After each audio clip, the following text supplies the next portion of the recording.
people are like when like a monopoly can naturally occur and control everything, and like if they don't like you, they can exclude you, or like they can change subtle rules of the game to favor slightly certain players and create better positions for them, we will end up reinventing the same Web 2 story. Like we will just recreate the same structures and the same problems. Who do you see as the monopolist in this? The proposers, because you will eventually end up with like one or two proposers. I mean, which we already see on ETH. I mean, Rocket Pool, Lido. Or builders. I always mix them up. But like the guys who create the blocks. Builders. Yeah, but it's I mean fundamentally it's a permissionless marketplace, and like if you're able to create blocks. But it's not, because you sell like it's not really like it. Just no, like the proposer will accept the block that gives them the most economic value. Look, the problem with this approach is you force everyone in the same solution. Like you say, sure, you don't need to use Google or Gmail for email. You can go with like any other provider, but then all the websites only have like login with Google button, right? So like if you don't have a Google account, you effectively, or Apple account, you effectively excluded from like a convenience of like single sign-on. But conversely, but conversely, if you don't participate, like if users are getting a better deal from shared sequencing, if they're getting better UX, if they're able to access more economic value because liquidity is shared, then like by not opting in, you are imposing a cost on your users, and so like. But it should not be. We can design systems that are equally usable, just without shared sequencing, using the EZK proofs. I have actually an extra point I want to make about this. To my deal. Oh yeah. We're ganging up here. We're ganging up. No. So disclaimer. This is Justin Drake's proposal, and so if you argue against it, you're not aligned with Ethereum. Brendan, you're right.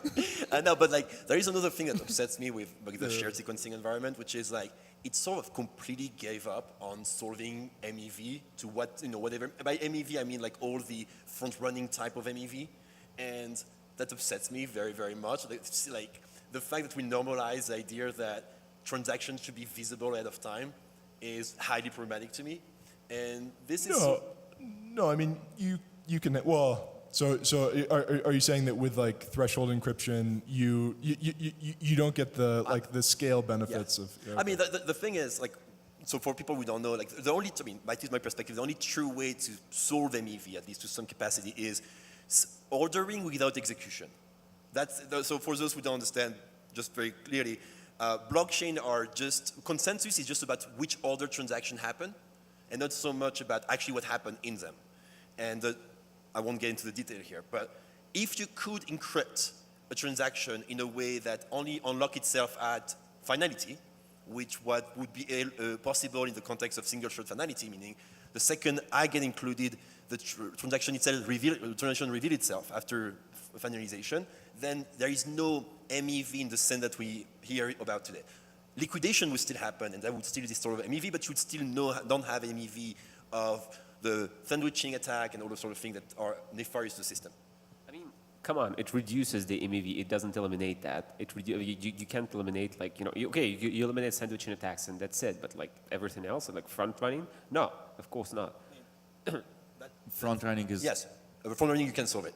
It solves, yes. Like, because you cannot see what you don't know who you front run. Yeah. You don't eliminate all kinds of MEV. That's my point. I would Correct. say. You eliminate the most harmful type of. Yeah, MEV. I mean, with all the love for Flashbot, they did this murderous thing of mixing benefit, like normal MEV, which is like liquidation, with nefarious MEV, and then claim that it's all the same thing. They cannot be solved at the same time, and that's very annoying. There are such a thing as front running. It's forbidden in traditional market for plenty of reasons. It should be also prevented from technical perspective in blockchain. We just gave up on that so far, unfortunately, in my opinion. Yeah, I mean, I would say that to your first point. So your first point was that like lack of fairness, and then whether atomicity is actually useful to users, and I think that that's just something that like the market will determine. And if in fact atomicity is good, and if it does present like a meaningful benefit to users, then I think that there will be like a market pressure to use shared sequencing, and like I don't think that we can run away from that because we're already seeing momentum to support shared sequencing on Ethereum, and so I think in some sense, like if it is in fact better for users, then it's inevitable, and Here goes not so hot take on shared sequencers, all right? Shared sequencers being not deeply embedded into the protocol are just another L1, like for real.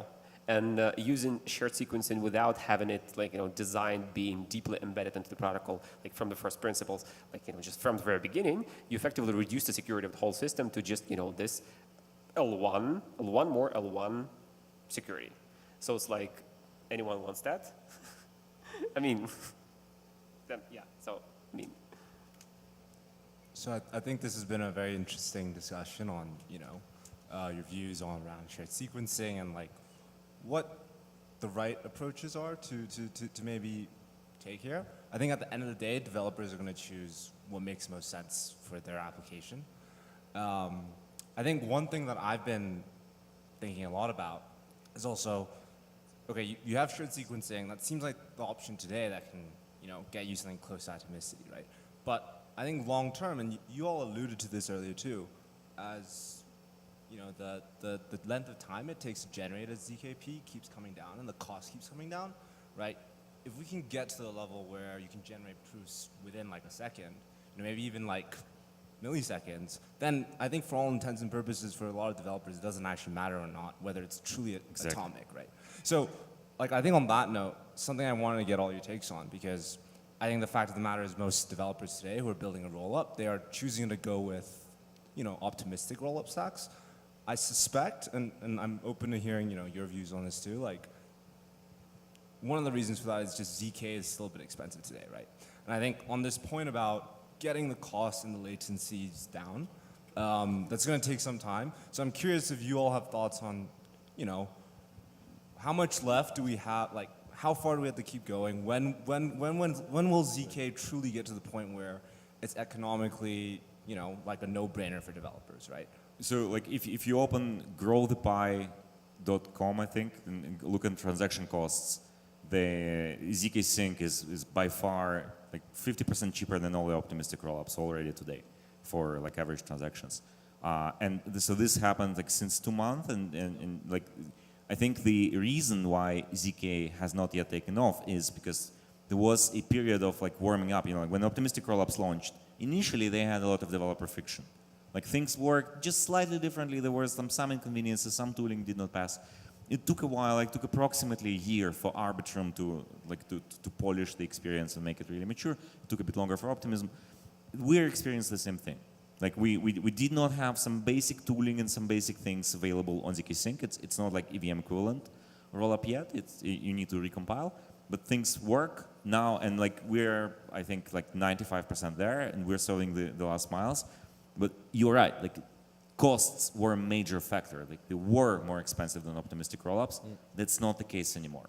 At least one ZK rollup is cheaper than optimistic rollups.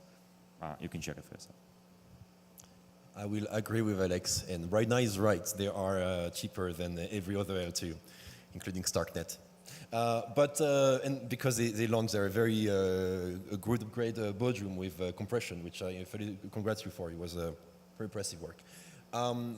But more, I mean, to go back to your point about like why people still just tend to favor optimistic rollup.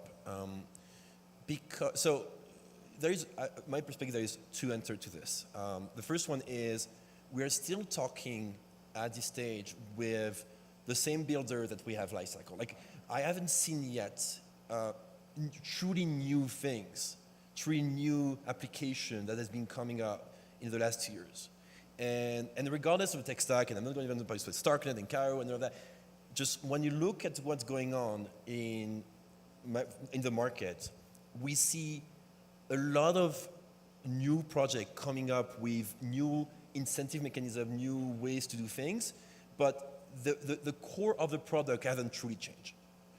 And so I'm expecting that in this new bull, we're going to see new things, things like on-chain gaming, or things like advanced cryptography for Oracle, things like Herodotus, Axiom, do storage proof, all the ZK coprocessors, all of that is getting to market, and the implication of their outcome will finally arrive. Will arrive soon, and will be native. As a native base home in the ZK rollup world, because if you want to verify proof, I can tell you that ZK rollup are the right place. If you want, ZK rollup are the chain for proofs. Especially ZK rollups with state diffs, because you don't have to publish the proofs. But I want to say that we actually see really interesting use cases being developed in, at least in ZK Sync, in the ZK rollup world.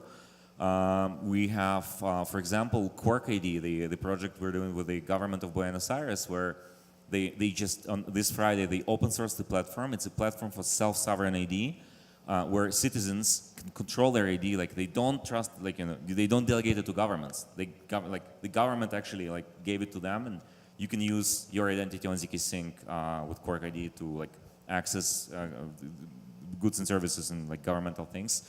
And they're now expanding to Mexico and Colombia. We're seeing things like tokenization of real-world assets.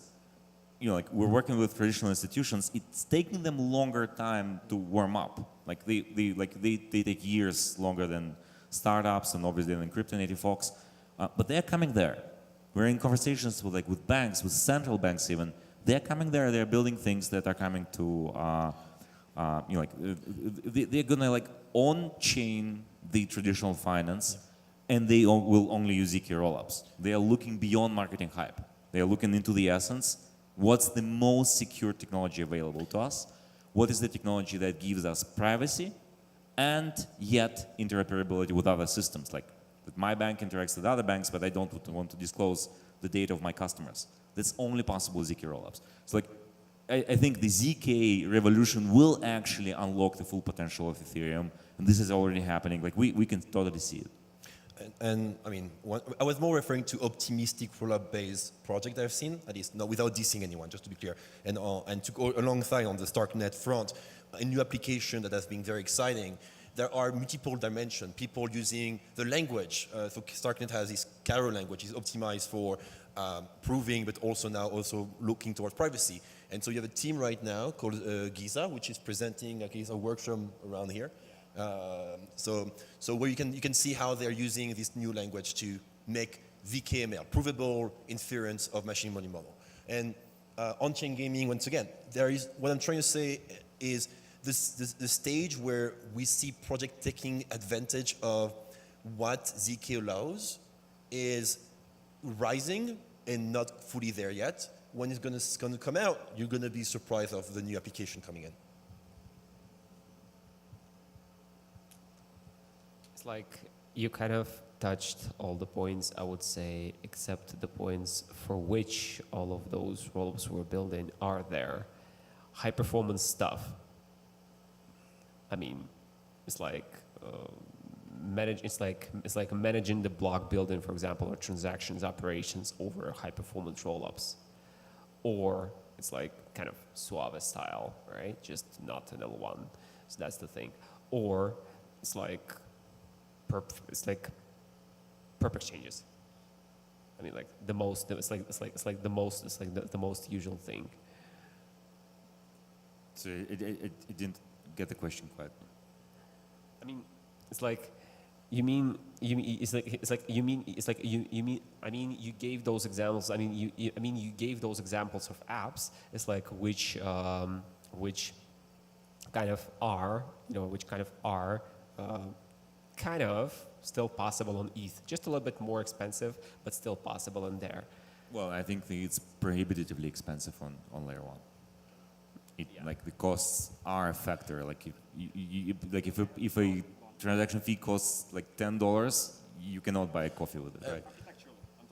I can give you a very good example on StarkWare has been having StarkX, which has been by far the in terms of volume of trade happening on the net on the system, the most successful ZK and even per environment in crypto. With DYDX we did $1 trillion of volume. With Apex, with Brine, with all the other one now the volume also flying. And to those applications could literally not have been built in any environment that is non-ZK based. And the reason is actually quite simple. The reason is those applications cannot live in fee-based environment, in an environment where they have to compete for block space. And so this is a bull case for those ZK servers, those centralized app chain, where I can define my own fee mechanism because, or maybe I just don't take any fees because I have other DDoS protection, and I know that I'm going to make money in average of all the things happening in my system. No, I'm talking. No, it's an L3. So Paradex, for instance, right now is running a StarkNet app chain. They did 200 million volume daily, I think, lately. Why they use an app chain here is, or a private app chain, is because they are protecting themselves against those through regular Web 2 solution, meaning IP filtering, rate limiting, and so on.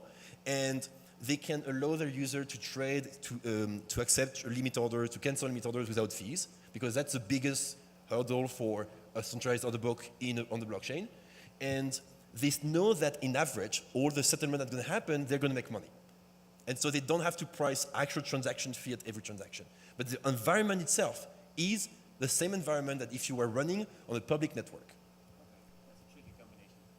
I mean, that's actually, for me, that's actually what the end game of those L3 looks like. Centralized, non-custodial environment that understands what a smart contract is and can run without running fees for your specific application.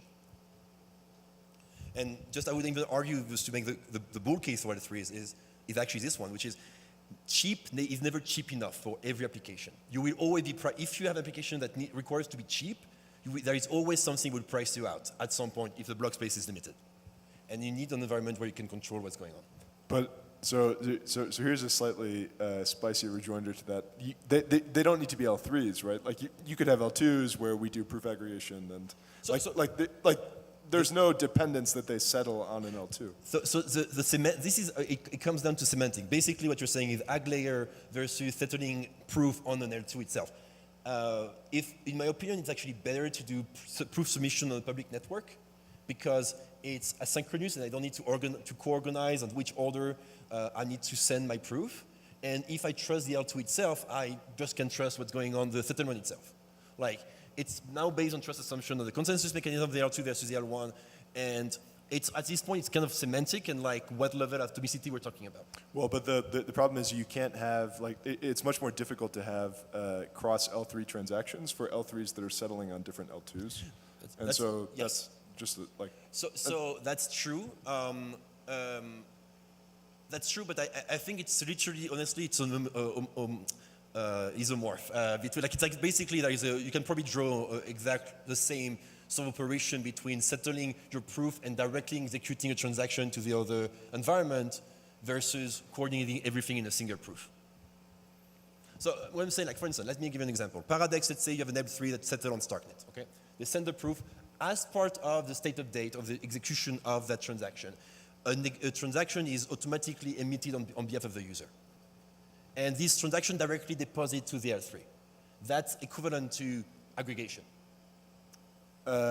Within a single L2.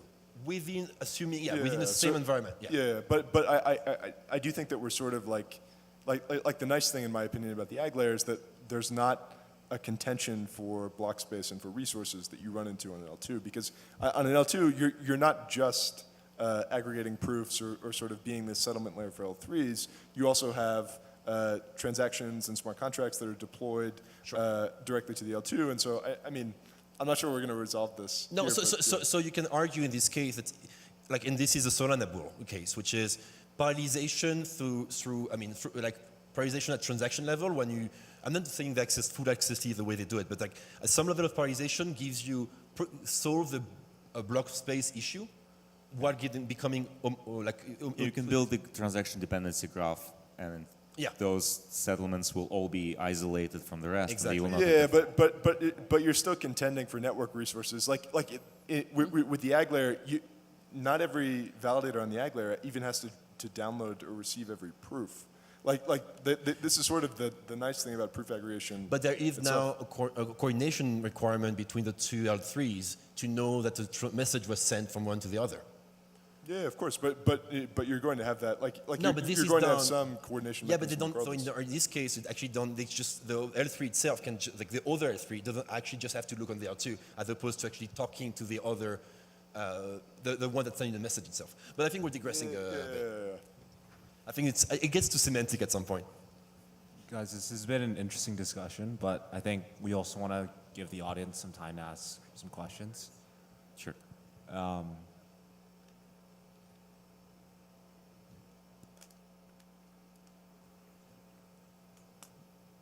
Does anyone have any questions they want to ask? Art?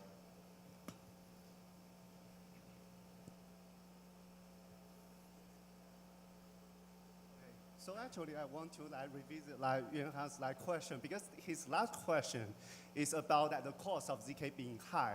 Do you think that with things like technology advancement or like hardware acceleration, this can be practical so that people will be thinking about ZK instead of optimistic? Yeah. What do you guys think? So All of you guys invest into ZK hardware like companies, so. Yeah. So it's interesting because I think everyone on this stage has been working on ZK for a long time, but my personal experience was starting a ZK project in 2019 and being extremely nervous that we were raising money and the technology was not ready for what we wanted to build.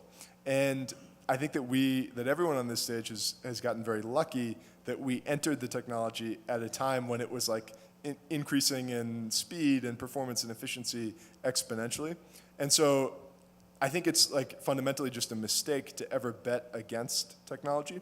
But I would just echo Alex and Louis if you look at transaction fees currently on L2s, they're extremely competitive with optimistic rollups. There is a question about whether proving costs are being included in these fees. But I think what this argument misses is that like optimistic rollup users, they aren't just paying transaction fees, right? Because the 7-day withdrawal delay imposes capital inefficiency on the users of optimistic rollups. And so if you try to quantify this capital inefficiency and you look at the aggregate fees that users have paid to third-party bridges, it's like tens of millions of dollars to avoid the 7-day withdrawal delay. And so if you compare that with the cost that it would have taken to prove every single transaction on Arbitrum or Optimism, we just released a type 1 prover. We could generate proofs for Optimism and Arbitrum tomorrow. It's like orders of magnitude less.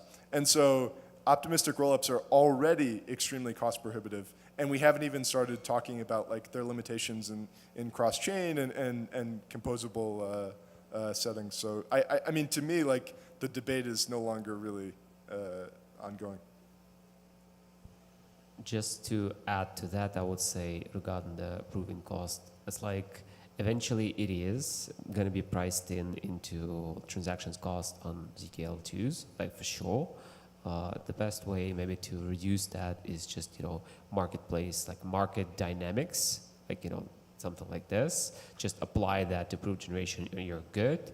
It's like if the hardware comes up, sure. If it doesn't comes up and there's like a lot of software implementations, a lot of software optimizations, sure. I mean, just apply market dynamics. It's like the market will solve it all. You don't believe it.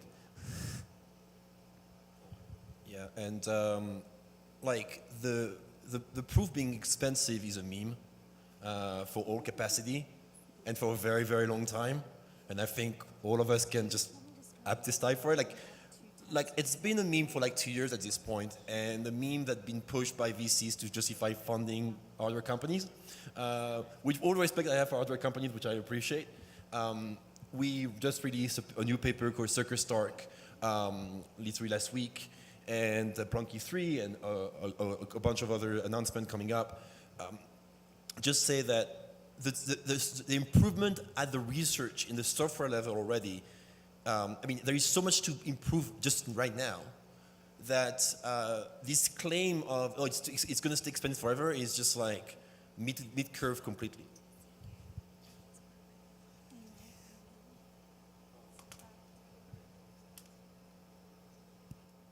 I think we might have time for 1 or 2 more questions.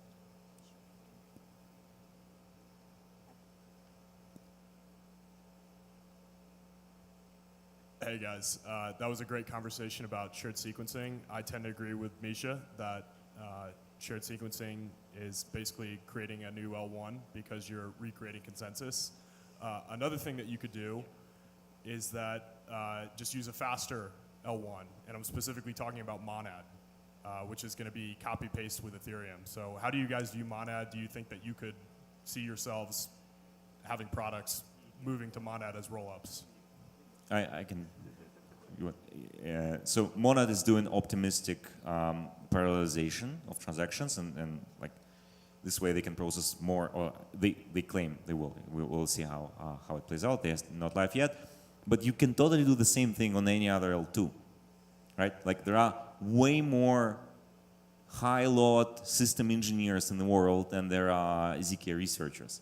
So like that's like a lesser bottleneck in my opinion. Like we will all add that eventually, like some sooner, some later. It makes sense, right? And then we can prove all of the transactions in parallel in batches with zero knowledge proofs. Like they are basically infinitely parallelizable. So I think Monad will compete with Ethereum for the mindshare and for liquidity and like for decentralization. So yeah, it's like in layer 1 category, whereas L2s will be able to offer the same thing. I would even say that the question is, will we settle? First of all, StarkNet specifically, for instance, we are working right now on block STM, which was invented by Aptos, right? Yeah. Block STM, and so whatever Monad is doing, all the L2s will do it at some point because there is no reason why not. As now settling on Monad versus Ethereum, never say never, but at the end of the day, it's a question of like crypto is not just AWS versus GCP. It's not, otherwise we'll be settling on EOS or Solana or whatever chain that might be relevant. There is a notion of who you cater to and which community you cater to. And like Mona has a very happy battle to prove its credible neutrality and attract the user base before I think any of the established L2s we think before moving there. But never say never, like someone may just take the stack and deploy there, and good for them, like, it's a permissionless at the end of the day. I mean, it's like mentioning Monad, you're effectively trying to, just, write like a piggyback on the parallelized EVM meme, which is, I mean, of course, like parallelization on a VM level, sure. I mean, just sit and do it. It's not a big deal. It's like at ZK sharding thing, we've done much more than just, like EVM parallelization. It's like data parallelization, not just computation parallelization. It's also data parallelization effectively, because you just to avoid locks. I mean, you kind of asked like some time ago, by the way, about, like what's the point of like doing a damn sharding, just settle a lot, whatever, right? So it's like my point is data locks, state locks. I mean, like it's like data exclusivity access. I mean, you effectively get a locked a particular index when several users access to that. So to prevent the locking of that, just the whole thing, just putting the whole thing on pause. You gotta like shard that thing, just split the data, and that's what makes it different from like Solana and things. That's what it makes sense, and it keeps it decentralized. So why not to use like a better L1? I mean, better L1 still has like first of all, it's like what's the better L1? All right, it's like it's just different design. Second of all, it doesn't mean that there are there are no such problems which ETH kind of encountered already. And the third thing, I mean, protocol design. I mean, sure, it's like decentralized rollups will all have their own kind of protocol. I mean, we have it like from day one, guys will achieve it. All of them will get their protocol up and running, of course, as well. So it's like it's much easier. It's not that big. It's not that of a big deal, as So.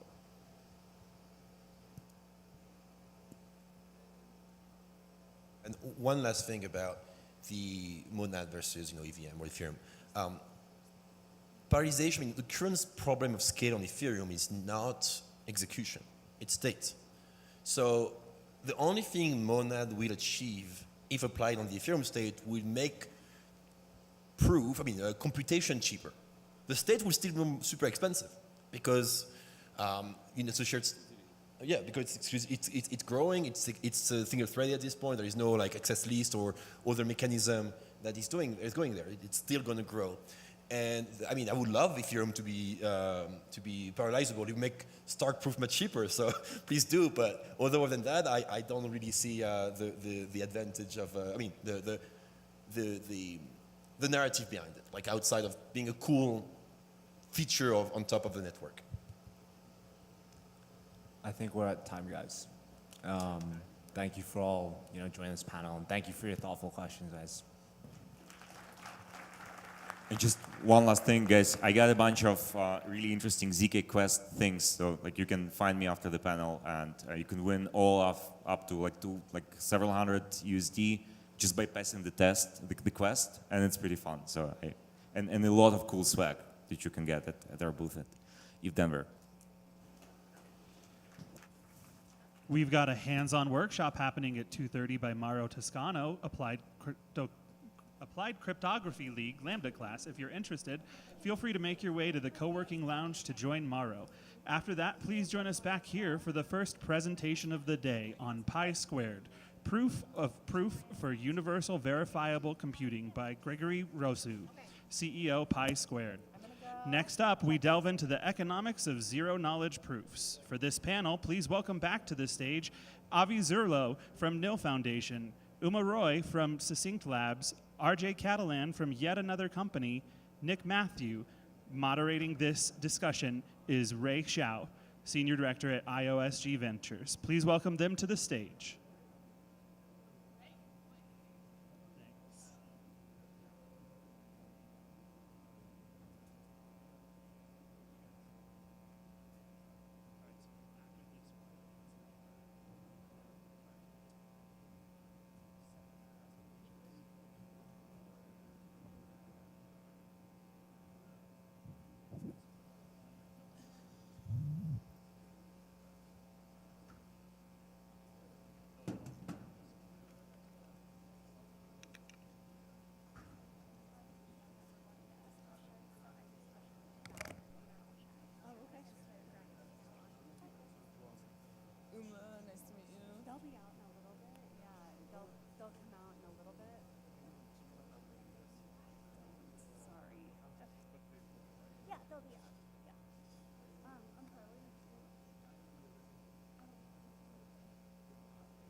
So just text me, and then the other one gentleman, the next presenter.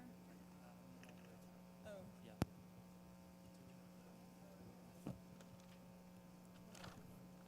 you know? Oh yeah, there's one behind. You have this presentation already. You just haven't emailed it, but you need to double check.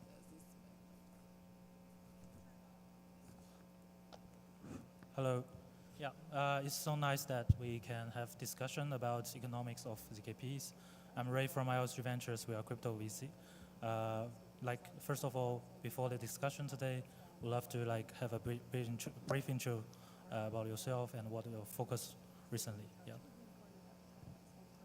I'm Uma. I'm one of the co-founders of Succinct. We're broadly focused on making tooling to make it easy for any developer to build with zero-knowledge proofs. In particular, recently we announced our plans for a decentralized prover network and also launched an open source ZK-VM called SP1 that has state-of-the-art performance and is really useful for a variety of use cases. Hey everyone, I'm Avi. I'm Chief Product Officer at NIL Foundation. NIL Foundation is a team of primarily engineers and researchers who's been building since 2018. We have a Crypto 3 library, which is C++ cryptography library. We have a proof market for sourcing proofs. We have a ZK LLVM, which is a circuit compiler. And then our focus for this year is an L2, which we've coined NIL.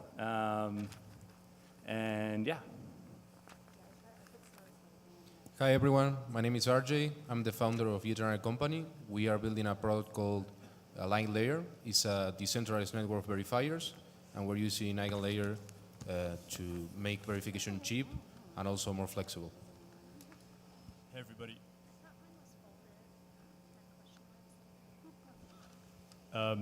Hey, I'm Nick. I'm an investor at Standard Crypto. We're a crypto native venture fund that's really interested in ZK. Okay, thank you guys. I prepared some questions, but I'm not sure I can cover all of them, but I try to make it. The first question is to try to let audience to have a more recap. Could you give us a little bit more background compared with 2-3 years ago? Do you have any on-chain or change in terms of the visions? We know that a lot of progression in the both academic side and product side. Like compared with 2-3 years ago, I assume that I think you also have a lot of change in different focuses. You have new products, and could you give a more introductions about this side? Yeah, both product size and the research side in different focuses. Yeah, our most recent product that we launched was this ZK-VM SP1. The reason we built it is I think we had been building at our company a bunch of ZK applications for a long time, including ZK bridging, ZK oracles, and things like that. And I think as ZK developers ourselves, we kind of realized that the ZK development experience today is really horrible. You have to write all these custom circuits and all these custom frameworks, and it requires a lot of cryptographic expertise, and is just really arduous. A ZK VM lets people basically write normal programming languages like Rust and then get a proof. And I think that is really the future of ZK and the thing that will let it go super mainstream, because anyone now can use zero-knowledge proofs in their application, whether it be a bridge or rollup or things like that. And I think that is one of the biggest challenges of this space is the developer accessibility and ease of use. And so that's why we decided to focus on that more recently, because I think it's one of the most important problems.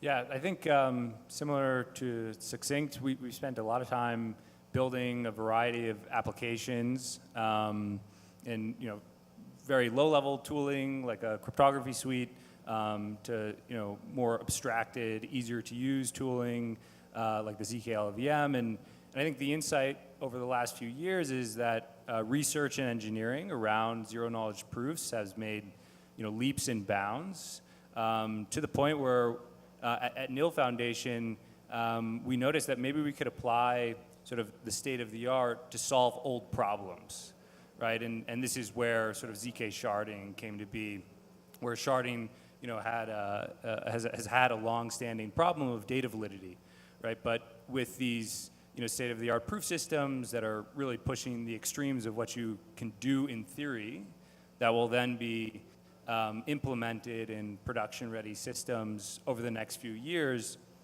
it's a great time to be revisiting these old problems that we didn't have the tools to actually solve for. So, yeah, at NIL, that's been a big change for us.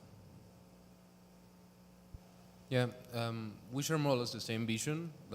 One of our goals is to make ZK more accessible, and we know already that a lot of people are working on the prover side and working on new ZK VMs, and at some point, developer UX and accessibility will be solved, probably by many teams. And what we figure out is, okay, if we know ZK is moving way faster than we expected, and things are advancing and actually getting way better, what is going to be the next bottleneck for ZK in order to be accessible, in particular to Ethereum? Because we believe people want to build on Ethereum, so the question we ask ourselves is, okay, what kind of infrastructure can we actually build in Ethereum that will help people use more ZK? Because we already know that ZK is already here, it's quite cheap, and it's getting way better. So in our opinion, the main problem is the verification, and the verifier in itself is Ethereum. So what we're doing is removing verification off-chain, but we're trying to use crypto-economic guarantees to make that possible. And yeah, we have the same thesis around zero knowledge, and we believe this is the last mile in order to make ZK way more accessible, because we will lower costs, and by lowering costs as well, we'll allow people to use the latest ZK tech made from Lambda Foundation or Succinct Labs. We're actually including the Succinct Labs VM in our MVP near soon. And we just want more people to use the latest. We don't want Ethereum to be the constraint. So taking into account all this innovation that has been happening, we are adding this missing piece of the puzzle in order to make people use ZK in Ethereum. And we're not building anything in ZK ourselves, but we talk to a lot of the teams that do. And one of the things that's been most exciting for us is as sort of the ZK cryptography on the academic side has gotten better and better, as everyone has been saying here, there's been more and more exciting things to build in ZK. And so we're excited to see that continue. Yeah. So back to our topics today, the economics of ZKPs. I think Nick also published an interesting article about the whole life cycle of the ZKPs, and Succinct Labs also like building like ZK VMs, and Near Foundations like doing some ZK EVMs, and Align layer doing some like verifications layer. So we have different process, like from proof generation, proof marketplace, and verification, this kind of stuff. And which part you think, like for your current like focus, which part you think could be accrue the most of the values when related to like Ethereum-based layer in terms of like applications or sequencers or any other things you think can capture the most of the value in the whole life cycle? Maybe this isn't a part that will necessarily capture the most value, although I do think it'll create a lot of value, and so hopefully it can capture some of it. But I think aggregation is really exciting because as I think Align layer is working on, today if you want to verify a ZK proof on Ethereum, it's between 200 to 300K gas. One really magical thing about ZK is that you can recursively verify a bunch of proofs in another proof. This is called proof aggregation. And then you can take that aggregated proof and verify that on chain.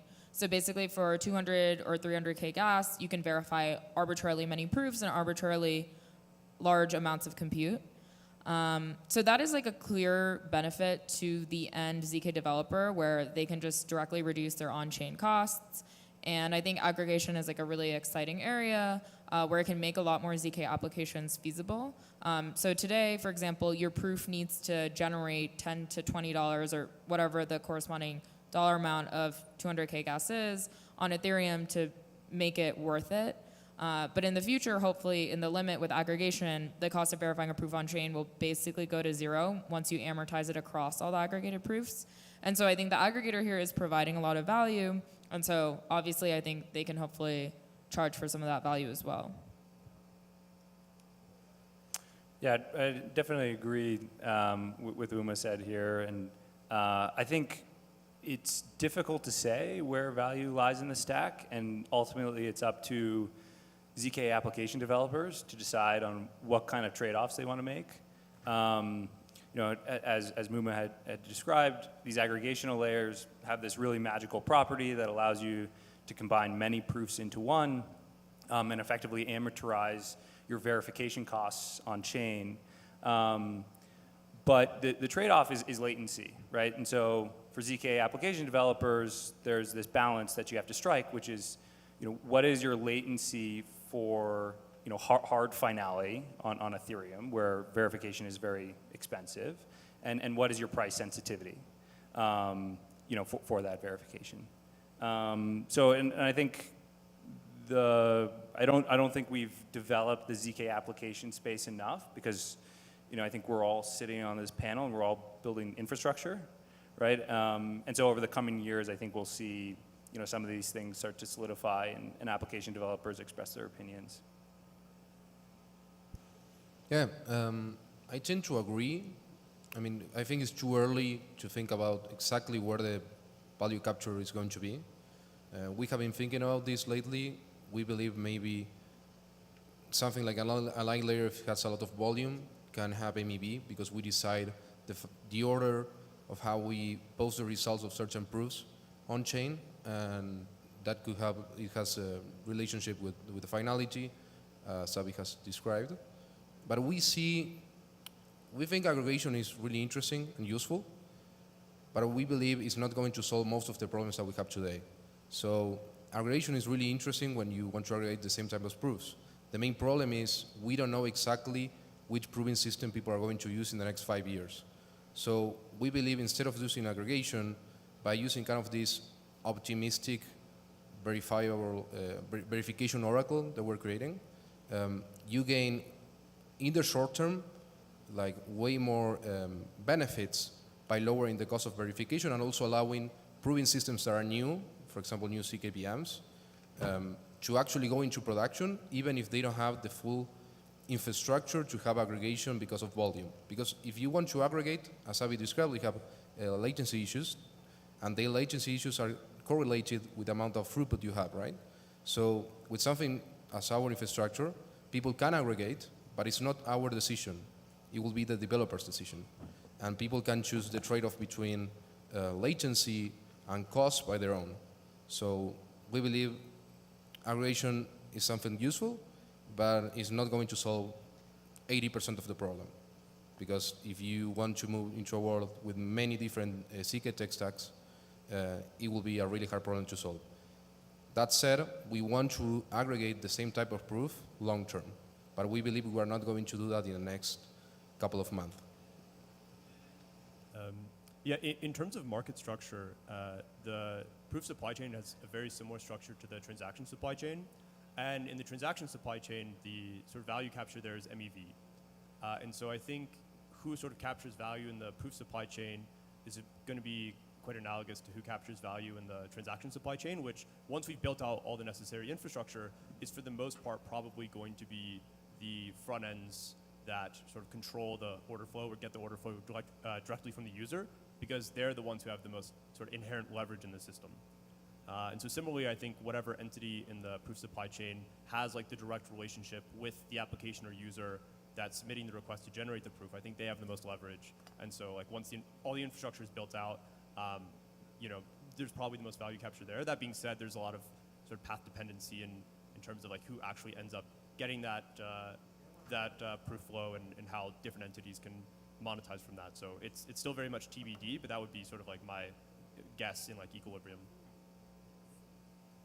Yeah, regarding with like MV values captured, how do you think of Justin Drake's the proposal of like base rollups? I know you guys, some of you guys, like right now you are doing like rollups. I'm not sure. I think it's pretty new for you guys.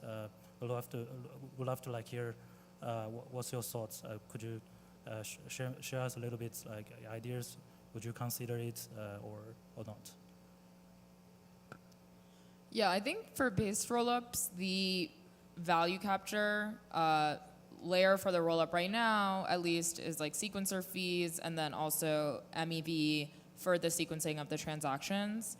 And I think a lot of rollups anticipate that being the biggest source of revenue in the future, especially as like the margin on the sequencer fees perhaps goes down a lot. For base rollups, you're basically delegating sequencing to the L1 block proposer.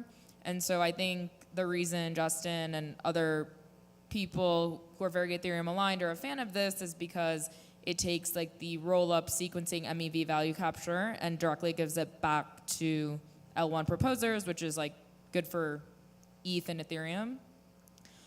I'm not sure whether like the roll-up teams would like this because maybe they want to keep some of the value capture for themselves.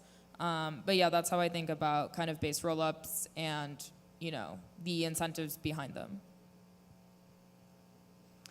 Yeah, and I agree with Uma. To elaborate a bit more on like the economic relationship between Ethereum and like zero knowledge proof infrastructure, I share a similar vision with many others of proof sync. Check. Oh, yeah, okay. And in that is it cutting out or? Okay, test, we're back.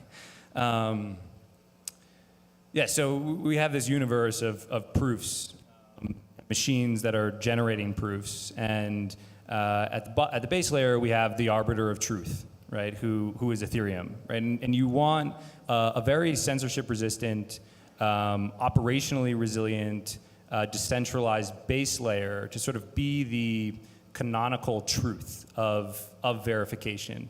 And in between, you know, this constellation of machines that are generating proofs and Ethereum, you have these really interesting layers that, you know, RJ and folks are building to actually aggregate them. And again, I come back to my original comment where it's not quite clear how value flows through that system and where it lands. But one thing is absolutely certain, that Ethereum plays a very critical role in that future. And it's going to be up to application developers to decide on how that all shapes out.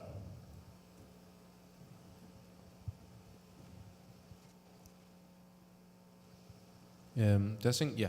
So, yeah, I tend to agree. I mean, I think we'll see.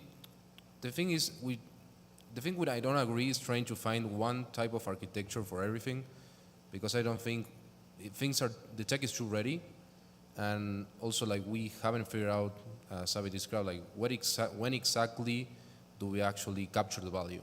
So, and many developers will choose different type of systems and where they want to actually do MEV if they want, or if they don't. There are some great teams working in using CK, for example, for MEV for rollups like Radius.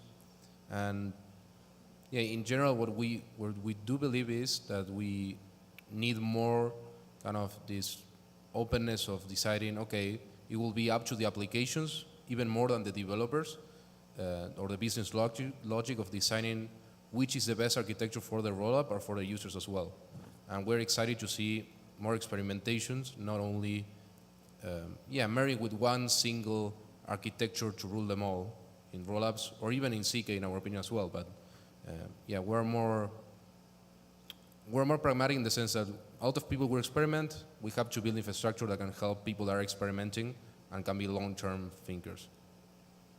Yeah, I don't have much to add on booster rollups beyond what everybody else said, but I think it's good to see more experimentation with different architectures for rollups, and just given that they're in such an early stage of research, I don't know if we have like a clear sense of what their sort of terminal economics are going to look like, but it's certainly an experiment worth running, and we'll see how infrastructure teams and their application customers end up viewing it. Thank you. Regarding with like proof aggregations, I know like Lambda has like published some research, and then Near also linked some research about like aggregate some like framework A and framework B together, try to compress the ZK, and RJ have like different solutions like inherent economic security from Ethereum, and let the verification happen on off-chain. And we'd love to like note your ideas, the proof aggregations, when it become more and more mature. Do you think it would like make fundamental change to your technical architecture? Do you need to like upgrade a lot based on this? Yeah. Yeah, I think the end game of proof aggregation just really depends on how proof systems play out in the next few years. I think right now a lot of different teams use a lot of different proof systems, but maybe that won't be so true in a few years. Like maybe there will be some settling towards like a few canonical proof systems. Just from like a security perspective, I think it's like a lot easier to deal with that audit surface. And especially if ZK VMs take off and everyone's using ZK VMs, maybe it ends up being like one or a few ZK VMs that everyone uses that are like fully open source and kind of like a Linux like community project. In that world, if the proof systems that are being used are pretty homogeneous, I think aggregation looks very different than if there's many, many, many different kinds of proof systems. You could imagine, for example, that the final aggregation layer looks something like all these different proof systems get aggregated into one VM because you write your verifier in Rust, and then that gets put on chain. But you could imagine another world in which everyone does their own wrapping to something like Route 16, and then all those proofs get aggregated. I think it's pretty early to tell how it'll play out. So yeah, I think we'll have to see. Yeah, I'm going to give this mic a go again. I think proof aggregation, it already plays like a really important role in, I think, pretty much every large-scale ZK application today, right? Rollups already do sort of an internalized vertical proof aggregation in batching many proofs together in order to amortize costs across transaction batches. I'm I'm quite sure that WorldCoin is also doing something similar, right? So that's going to persist, right? I see no reason why we would go backwards. Where I think things get really interesting, and at NIL, where we're certainly excited to contribute towards, is sort of potentially heterogeneous aggregation across different proof systems. And here, there's incredible economies of scale, right? To take a proof of one proof system from one ZK application and combine it with another. Yeah, I think frankly, whoever builds that is probably going to make quite a bit of money.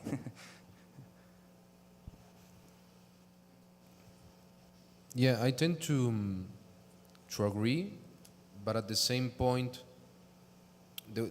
our thesis is that we don't exactly know what will happen.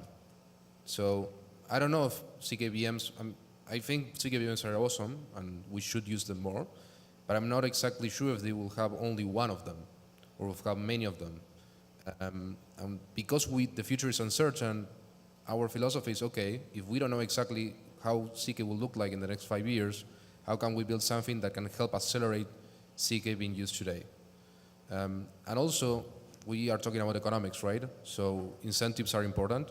And I think incentives, in order to keep building your own proving system for some systems, is going to be really high. Like, why a CK rollup will abandon completely their proving system if there's a new CKVM? I think there are many teams trying to build great tech, and the incentives to be the winner will always exist. So I don't see that disappear in the next 5 years. So taking that into account, I think we'll still have many proof systems. Therefore, we will not be able to aggregate them all together. And it will be up to the user, I think, how they want to use aggregation or not. Because as Avi described very well before, like latency is something applications have to take care of. Like, do you want to be, if you're a bridge, maybe you want to have like low latency. Or if you're a rollup, maybe say, okay, I want to have like less cost, so I aggregate more. Latency is not a big deal. So I think that decision should be up to the application. So aggregation makes like a lot of constraints to the developers. That's the way we see it, and that's why we're building something that is not married with only one proving system or one idea or framework for the developer. I don't have a strong view as to like what proving scheme or schemes are going to be involved with proof aggregators. But one interesting question I think to consider is, I think Vital gave a talk at ECC last year where he painted this vision of like the proof singularity, where an Ethereum block would just be a bunch of proofs that sort of got recursively aggregated, or maybe just like a bunch of proofs included in a block. And now people are starting to build these sort of like out of protocol proof aggregators that then just submit the one proof on chain. And so I think it'll be interesting to consider whether or if at some point proof aggregators or a proof aggregator gets enshrined into the protocol at some point. Yeah, so that'll be something interesting to explore in the future. Yeah, and I had another point that I forgot. Yeah, about this topic, like in future, definitely we have so many proving schemes, and like you just said, like Vitalik also shared some views that we may have raised that if we rely on like certain cryptographic system, and do you think in future, like for the target audience, like for the users, do they have like different requirements, like when they have so many proving system to choose? And do we need to like do some customizations plan for the users? And about the security side, do you think is easy to like auditing those security, like auditing those codes? Is it easy to like be more automated, like than auditing a smart contract, like running by solidity code? Yeah, I actually believe that there won't be that many different proof systems in the future. Hopefully there'll be like one or a few for ZKVMs, maybe like a few for machine learning or like really specialized use cases that get a lot of benefits from having customization. But I think otherwise, like the auditing and security story gets very, very tricky. Even at Succinct, we kind of encountered this where we've built and developed, I think at this point, with like 4 or 5 different proof systems. And it feels a little unsustainable because basically for every new proof system, you have to audit the whole stack. Like you have to audit even the foundational cryptographic primitives that are being used all the way up to how you express circuits. And I think that just becomes very difficult. So I am definitely biased, but I think there's kind of a future where everyone writes their application in something like a normal programming language, and there the audit surface is like very minimal. You use like a normal compiler that everyone already uses today that has been like well audited, battle tested, and then there becomes this kind of like hopefully super well audited canonical proof system that can generate proofs of bytecode that is like pretty standardized. And maybe there will be like, I don't think there will be just one, maybe there will be a couple, but I don't think it looks like in the limit having hundreds and hundreds of proof systems, because that just, I don't think it's very secure, I don't think it's maintainable, it's not auditable, and there's like a lot of real trade-offs that come with that. So if it's possible to have like, you know, maybe a couple proof systems that have the same performance as the more customized ones, which I think especially with lookup-centric architectures do become really possible, that is like a much more ideal version of the future for kind of everyone involved in the supply chain. Yep, I agree. I think we end up consolidating to a few proof systems, namely because it's just totally unsustainable to keep up with security practices for hundreds of proof systems. I also think that developer tooling is progressing really fast in such a way that it's incredibly easy to build a ZK application without ever having to touch the back-end cryptography, right? And I see no reason why these tools get any worse. I think they're going to get much better. And that actually sort of puts the onus on the infrastructure team, the developer team who's building out those developer tools to make decisions about what type of proof system they're using, about security. And, you know, coming back to Uma's point here, I think, you know, the only practical sort of end state is that we agree that there are a few proof systems that work well for certain types of computations, and, you know, these developer tooling infrastructure teams kind of join efforts, right, to ensuring, you know, we have, you know, incredibly high security standards for those. So, yeah. Yeah, I 100% agree. I think we will see, it will be a small subset, but we will have a, I don't know, maybe 10, 15 kind of proving systems, like long term. In the meantime, we will have many. And yeah, I hope to see more people using CKVMs instead of writing their own circuits. And something that we didn't touch that I think is important, because I agree 100% with everything you guys said, is that this will lower the cost for building in CK. Not only for actually operating it, but actually going into production. So you will be able to go much faster into production, and it will be easier to build a team. Because today it's quite expensive, and that's also a constraint that is not a technical constraint, it's an organizational constraint that is not allowing us to use more CK. Because a lot of great teams, they don't use CK because they are afraid of using it, and they also don't know that CK is already like useful. So we are really excited to lower the barrier of entry, not only by lowering the verification cost, but allowing people to use more CKVMs or systems that they currently don't use because of the trade-off they have to make in order to work with Ethereum. So we're really excited to see way more CK applications. And we think the tooling will get, I mean, it's already getting way better. I'm going to say the same thing as Uma and Avi, just in a slightly different way. You can think of all these proving schemes as sitting within some like trade-off space.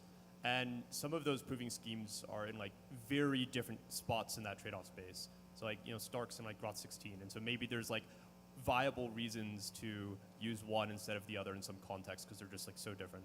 And then there are others that are like, you know, marginally different on some axes, but aren't, you know, dramatically better than, you know, some other for some given context. And so you probably see shelling points around, you know, 3 or 4. And then even if there's some other proving scheme that's like slightly better for some like narrow use case, people will just gravitate towards wherever the Schelling point is because that has the better, infrastructure and tooling and, security and so on. So, yeah, that's how I think it's going to play out. I think we have already talked about economic incentive, like MEV, like events, but we didn't discuss much about the course. I assume that many of the audience also have like the similar question as I have. Is that where are we at when we consider about cost of the estimated cost of the proof generation, proof verifications, and where we are now, and which of these are the main bottlenecks for us, and what we can expect in the next, like, let's say, 2-3 years to improve. I think already today the costs of ZK are actually cheap enough to be very practical and viable in a variety of contexts. As like a really concrete example, recently the Polygon team released their Type 1 ZK EVM, and the cost to generate a proof per transaction was maybe around 0.2 to 0.3 cents per transaction. Already, rollups pay at least 10, sometimes 20 cents to Ethereum for data availability, so fractions of a penny is really completely trivial compared to that. And so I think already ZK, even for like a very complicated use case like ZK EVM, is extremely cost effective. And I think this is kind of like a myth that ZK is too expensive. I think that's actually not very true if you look at some of the more recent stuff that's coming out. Even with our VM SP1, we implemented SP1 Reth, which implemented a ZK EVM in like 1,000 lines of Rust. And it's like very reusable. It uses Reth, Alloy, Revim, all these primitives, so it's super auditable. And the transaction costs for that are around 1 cent a transaction and also rapidly decreasing. So even, for example, something that's general purpose and not handwritten, like the Polygon ZK EVM, is still quite cost competitive, especially when you put it in the context of what we're already paying Ethereum for DA. So I think the ZK adoption problem is a lot around like education, that actually, hey, look, the costs aren't that bad. You can actually plug this in today. Also making the developer experience really seamless. So not making it so people have to run their own proving infrastructure. And I think that's where things like prover marketplaces are really useful, similar to what us and like Nil are building. But yeah, in terms of cost, I actually think it's kind of a myth, and it's kind of all of our jobs to make it clear to people that like, hey, every rollup should be a ZK rollup, every bridge should be a ZK bridge, every oracle should be a ZK oracle. Like, there's no excuse to not have the best tech. Like, why not use the best tech? Why not have the gold standard instead of all this like committee-based, optimistic, whatever stuff? Like, let's just use the best tech because it's already cheap enough now. Yep, I agree again. We're going to have to find some things to disagree on. I think to give you kind of an example or an insight into like where we're at in the market, at least for proof generation costs, the demand for proof generation is pretty inelastic. And again, this comes back to what are the ZK applications that are consuming proof generation today. And you pretty much have ZK rollups, and then you have like attestation protocols. I mean, and there's a long tail, but these are sort of the primary drivers of proof generation demand. And if you look at attestations are pretty cheap to generate proofs for, right? They're very small computations. So as you improve proof generation costs, you actually don't see like the demand curve reacting in any meaningful way. Where you do see sort of demand supply dynamics is with proof verification for attestations, right? And that we can aggregate many of these together and amortize our costs. And then if you look at ZK rollups, these are, as to Uma's point, predominantly their cost structure is comprised of DA, right? And proof generation is a fraction, if that. So again, proof generation cost reductions don't actually play much of a role in increasing demand. What proof generation cost reductions do play a role in is sort of the design space for ZK applications, right? and making existing systems more trustless. And I think this is where we ultimately see proof generation cost reductions playing an impact. Yeah, I think in this panel we all agree more or less with the same things constantly. I mean, I'm on the same page. The only thing that I will add is that, I mean, it's true, like, it's already really cheap to generate proofs, and it's going to get cheaper, like, it's a matter of time. So, taking that into account, then the next thing we should ask ourselves is, okay, what exactly is not going to get cheaper? And it's actually going to get probably more expensive. And that's the verifier that in most of these trustless applications is Ethereum. So that's why our focus is there. And yeah, I think now that with more education and also something that was the bottleneck for many of these CK applications was the tooling, and that's getting way better. And yeah, there's no, I still don't understand we use, to Zuma's point, like why we still using a lot of this optimistic infrastructure. I think it's also kind of an economic incentive. We are using old technology because we need to justify maybe high valuations, I don't know. And yeah, I'm excited to see many teams working and building more stuff, and especially because of the proof generation costs are going lower, and I think the verifier Ethereum will be able to make it also cheaper. I want to see more applications that are not related to blockchain, and we couldn't use them to start using CK and be trustless, new trustless applications, like CK peer-to-peer, for example. These type of systems that it will be easier to build because we have better tools and better VMs. So yeah, I think it's a myth that is quite expensive, and in the next 1 or 2 years, it will be extremely obvious.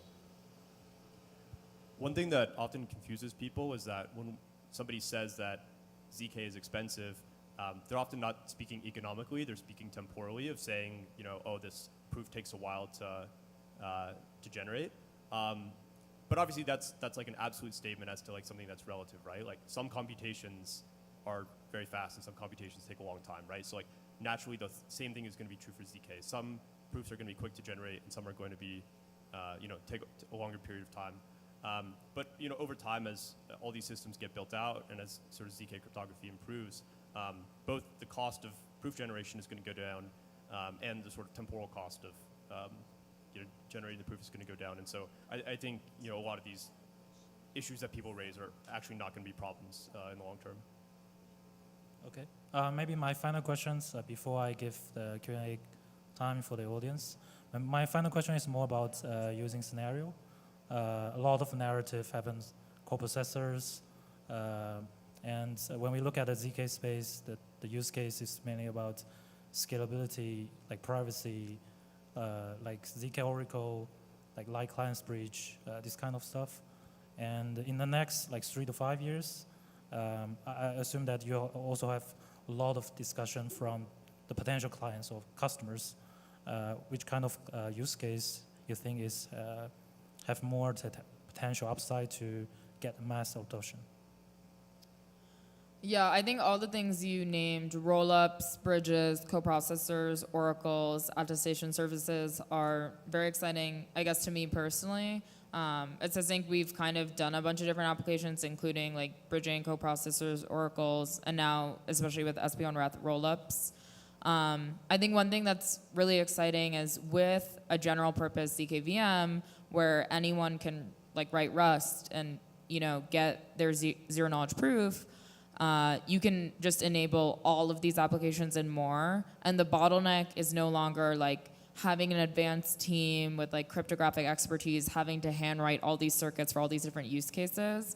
I think finally, like with the ZKVM, that's kind of when all of these applications can go mainstream, and then also people can experiment with even more applications beyond just the ones you highlighted.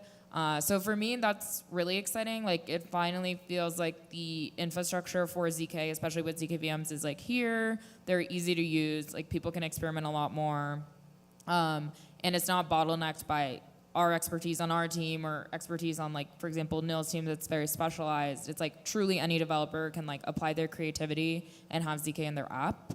And so I'm excited for all of the above use cases. I think rollups are a very obvious one. Co-processor are obviously really cool. But now it's just going to like hopefully 1000x the number of developers that can experiment with stuff. Yeah, I think the two largest ZK applications today, again, in terms of proof generation, are roll-ups and attestations. I think, because both of those have found some product market fit on a relative basis, those will likely persist and continue to grow. ZK rollups, obviously, sort of, the end game state for scaling, and attestations, in particular, private attestations for, private personal information, I think make a lot of natural sense. There's a lot of, synergy there with the use of zero knowledge proofs and privacy around identity. I'm also really excited about what RJ had mentioned in his last comment about ZK P2P. Right, and in gluing sort of existing infrastructure together using zero knowledge proofs to attest to the correctness of the computation of these systems, and this goes far beyond just blockchains, right? And I think ZK P2P actually started as like a Venmo, or it was a Venmo on and off ramp, but you can extend this to Venmo to Swift or to Zelle, right? And it doesn't have to be necessarily on chain. So I'm excited for these three categories. Yeah, I will say the same. Like we have like rollups and bridges are the clear. Like they are going to be the first users that are going to use more ZK. And the other one is these ZK trustless applications that we haven't seen, and we are going to see more. I want to see more experimentation, and also it will probably be easier to write a ZK application because you just use Rust than actually writing a smart contract in Solidity. That's something that I like personally. I think that will be better, and this will mean that we will have even, for example, games. Like we are experimenting a lot, where we want to include, for example, for a line, the probable doom that RISC Zero did. And we want to see people use ZK everywhere. And I think that will happen. And yeah, the main thing is not the prover. We believe that in order for that to happen, you will need a trustless layer. And for that, you need chip verification. But yeah, I think it's quite exciting what's going to happen in the next couple of years, especially considering that we live in a world that is very complicated and probably multipolar. And trustlessness is going to be extremely important for any type of system, not only money. So yeah, we want to see more things built there. Yeah, those are all good examples. Just to add to that, maybe I'll answer a bit in the abstract. You can think of like a computation as taking some time X to run, and then to do that computation in ZK takes some f of X, right? Because there's some overhead over the baseline computation. And as ZK gets better and better, sort of f of X is sort of less and less of an overhead relative to X. And so I think the exciting question for people in ZK to ask is, how do people start using ZK as f of X approaches X? Because you can imagine that in a world where f of X equals X, people would use ZK for pretty much every computation because it's just like, a free benefit, right? You can just prove that the computation was done correctly. And so, these are all examples of things as f of X approaches X, but as it continues to move along that trend, what additional things will we see, I think is, the exciting thing for us to discover in the years ahead. Okay, thanks for your insights. We still have around 5 minutes for Q&A. Maybe 2 questions. Hello, thanks. Thanks a lot for really inspiring talks. We at Ponus Technologies are actually building ZK-friendly execution environments, we could call it like this. And what we discovered is that actually there is no end of the game when it comes to cost of ZK proof execution. Of course, if we speak about few cents, it looks like negligible. But let's say in the course of this year, Ethereum DA, thanks to proto-dank sharding and sharding itself, will be decreased for order of magnitude at least, which will put the DA cost. And by the way, there are many other projects like Celestia, Avail, and so on and so on.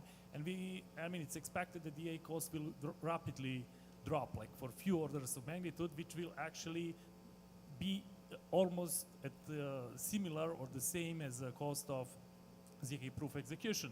Of course, it depends what kind of ZK protocol and so on and so on. My question would be related on that. What would happen if, for instance, for a real production use case, let's say gaming or whatever, you have millions of required ZK proofs per day. In that case, ZK proving cost becomes not negligible, but basically the cheaper, I mean, there is no cheap as can be the better, the cheaper, the better. So that's one of things that I think in future we will anyway face. And I would like to add one more point on this, that I think that interoperability about between ZKs and convergence to 2 or 3 or 10 ZK protocols will be at the level mostly of finally using standardized hash functions, elliptic curves, or arithmetic fields. I think that this is something around what is going to be centered both ZK protocols on your side and ZK computation infrastructures that we are building on our side. That's just my comment that I think we should all work together, as there is no silver bullet and there is no cheap enough ZK computation. Might be for this use case of today, but let's say in a year or 10 years from now, adoption would require really some kind of coupling between ZK protocols and infrastructures, as for instance happens with IA today. So artificial intelligence has a number of infrastructure solutions that are supporting this computation, and there is always and always new and new solution on both sides. So that I think that the only way is to work to couple those efforts and work together. And might be interesting, for instance, to know what kind of ZK protocols some of you is using and what is exactly cost now at some kind of, I don't know, whatever solution, probably some mainstream cloud you're using for that. Because what we heard is a kind of theoretical calculation for very unrealistic case on spot market when it comes to calculation of specific ZK protocol. So some real example and real cost would be really interesting to hear, because we have our own calculations that are a little bit different. Thanks.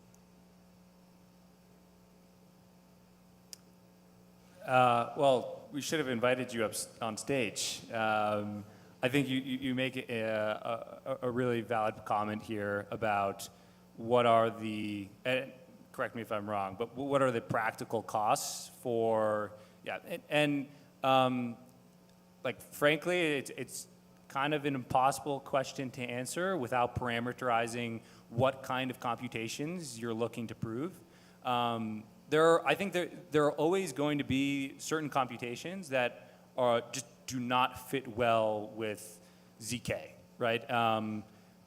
You see that, for example, most ZK EVMs, they opt out Ketchak hash functions for Poseidon, right? And I think there'll probably always be these sorts of trade-offs that as an application developer, you'll need to be aware to a certain degree of what those trade-offs are and implement them as you're designing your application. I think it's on us and developer tooling and infrastructure teams to make that really easy, right? To alarm you whether or not you're using a computation that's going to blow up your proof generation costs. But I think to defend kind of like the state of ZK, if you design your application to be friendly with these existing proof systems, which I'm empathetic is oftentimes difficult, it is very efficient. It is there. So yeah, at some point would love to know more about your struggles. Yeah. Any more comments? No, the last thing I would add is I believe at some point some of these things that you will be able to prove any type of computation, in my opinion. It's just a matter of we will see many provers for different type of computations, or if we will see one to rule them all. We have seen, for example, with the hash functions, the team of Ulbetana, they released a proving system called Venus, and it allows you to use normal hash functions that are not ZK friendly. And I think at some point we will see more standard standardized or normal computation being done with ZK without having to decide about these trade-offs. But maybe the trade-offs are not around the computation that you do, but basically Ethereum. For example, if you want to use this proving system in particular, the proofs are huge. So I think that's where the future. Yeah, that's all. Yeah, I think another thing I want to point out is, for example, I used to do a lot of machine learning, and even 4 years ago, it was totally unthinkable that you would have a model as big as GPT-4. Like, we were doing models that were like in the billions of parameters, and GPT-4 has maybe hundreds of billions, if not more, parameters. And I think, you know, I view ZK in a very similar way with like the trajectory of where it's going and like how fast costs are reducing. And so I remain very optimistic that, especially with things like hardware, especially with things like ZK VMs, like as there becomes more demand, there will become more specialized hardware to make the supply side go down and just make crazier and crazier computations in ZK possible. Yeah, if no more comments, yeah, that's the end for this panel. Thank you, guys. Thank you. Our first presentation here on the main stage showcases PySquared's innovative approach to universal verifiable computing. Please welcome Grigory Rasho, CEO of PySquared, as he shares insights into the proof-of-proof technology and its potential impact on the blockchain landscape. Please welcome Grigory.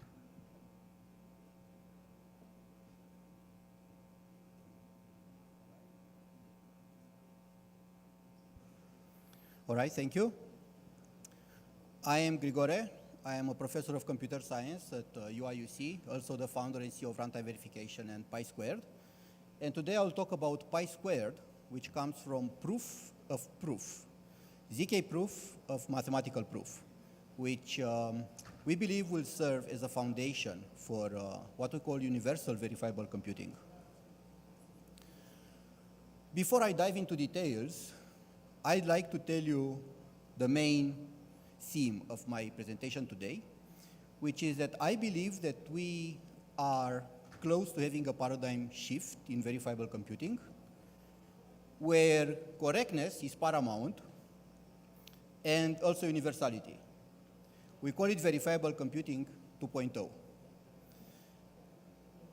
Let me first tell you a few words about verifiable computing 1.0, the current state of the art in verifiable computing, and why we believe we need to do something about it. So first of all, it is a very fragmented space that lacks interoperability. We have lots of different programming languages, lots of different virtual machines, and VM-specific ZK circuits. And all this leads to a huge trust base. There is literally millions of lines of code that we have to blindly trust in order to claim correctness of computation. So to claim correctness, we have to trust millions of lines of code in compilers, in VMs, in ZK circuits. Maintenance is very hard because all these VMs and languages evolve. Any VM language or programming language worth its salt evolves every few months. So we spend a lot of time to implement a ZK VM for a particular VM, and then we got 2 or 3 new versions in the meanwhile.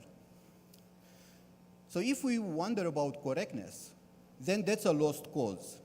We should forget correctness. Nobody can formally verify millions of lines of code, period. That's well known. It's very hard to verify such large systems. What we propose in Verifiable Computing 2.0 is to actually take the several decades of work in formal semantics, which unfortunately is mostly ignored by Verifiable Computing 1.0. So I want to take all this and make it a central piece of Verifiable Computing 2.0, the core of it. In a nutshell, why do we want to have formal semantics? What do formal semantics do for us?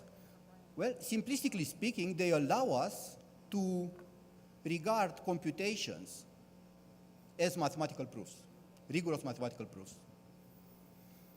And now we know how to deal with mathematical proofs. The same way TCP/IP as a data integrity protocol is at the core of the internet and enabled innovation above and below because it assures the data integrity of the internet. The same way we believe that integrity of mathematical proofs should be the centerpiece of verifiable computing 2.0, which will enable innovation above and below. Above, programming languages, virtual machines, we can invent them, as many as we need, even domain-specific, application-specific languages. Once we have a formal semantics for them, we have a mathematical definition for the programming language, then that produces a mathematical proof whenever we execute programs, and now we only need to worry about mathematical proofs. We have to check the integrity of the mathematical proofs, and now we check the integrity of the computation without having to worry at all about implementing a ZK circuit or any complicated artifact for that particular programming language or VM.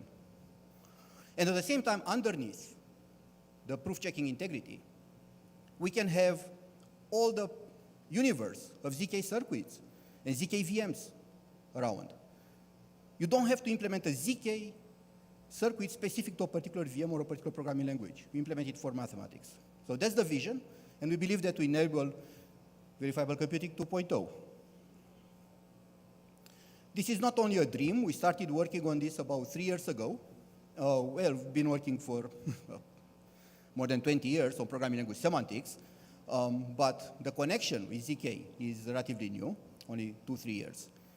So let's look at this picture. Look at the top where we have the crossed arrows. ZK proof of math proof, right? So imagine a vertical bar to the middle, and now look at the left where we have programming language semantic, the programming language semantics world. And to the right where we have the ZK circuitry world. To the left, we use programming language frameworks like the K framework, which takes a programming language as input and gives you tools for that programming language, in particular interpreters for that programming language, that produce mathematical proofs in addition to the results. So they're like any other interpreter. You can execute programs with a semantics-driven, semantics-generated interpreter. Works exactly like any interpreter. It's even faster than many handwritten interpreters. But not only gives you a result, but also it gives you a mathematical proof why that result is correct. And when I say mathematical proof, I mean traditional mathematical proof. Step by step, like we learned in school, not a cryptographic proof. A mathematical proof why that result is correct according to the mathematical definition of the programming language. You see what I'm getting to? This is what we mean by correctness, correct by construction. There is nothing to formally verify here. I just have to verify the mathematical proof, which is done now in the second stage with ZK circuits. Okay, so before we even go into ZK, notice that there are many implementations of proof checkers, mathematical proof checkers. And the beauty of detailed mathematical proofs is that they are very easy to verify with very simple mathematical proofs, mathematical proof checkers. Just to give you an idea, the smallest proof checker that we have for these mathematical proofs produced by the K framework in this case, the smallest of them has only 200 lines of code. Okay, so 200 lines of code, which, of course, public code, that you can use to verify any mathematical proof of any program in any programming language. That's the trust base, from millions of lines of code to 200 lines of code. Okay? Now the next step is to implement these 200 lines of code, this proof checker, using ZK technology. All right? And if we do that, then what we get is the same result in the verifiable computing 1.0, namely you, oops, what? So you haven't seen the slides for all this time? All right, we need some help here. Can somebody connect the slides? They're on the outside screens. Oh, I see, not on this one. Okay, that works for me. Better. But this doesn't work. Oh, it does. All right. Good, so what I wanted to say is that what we get in the end, now I get it why nobody looked at me and you guys looked on the sides. So what we get is the same final result as in verifiable computing 1.0.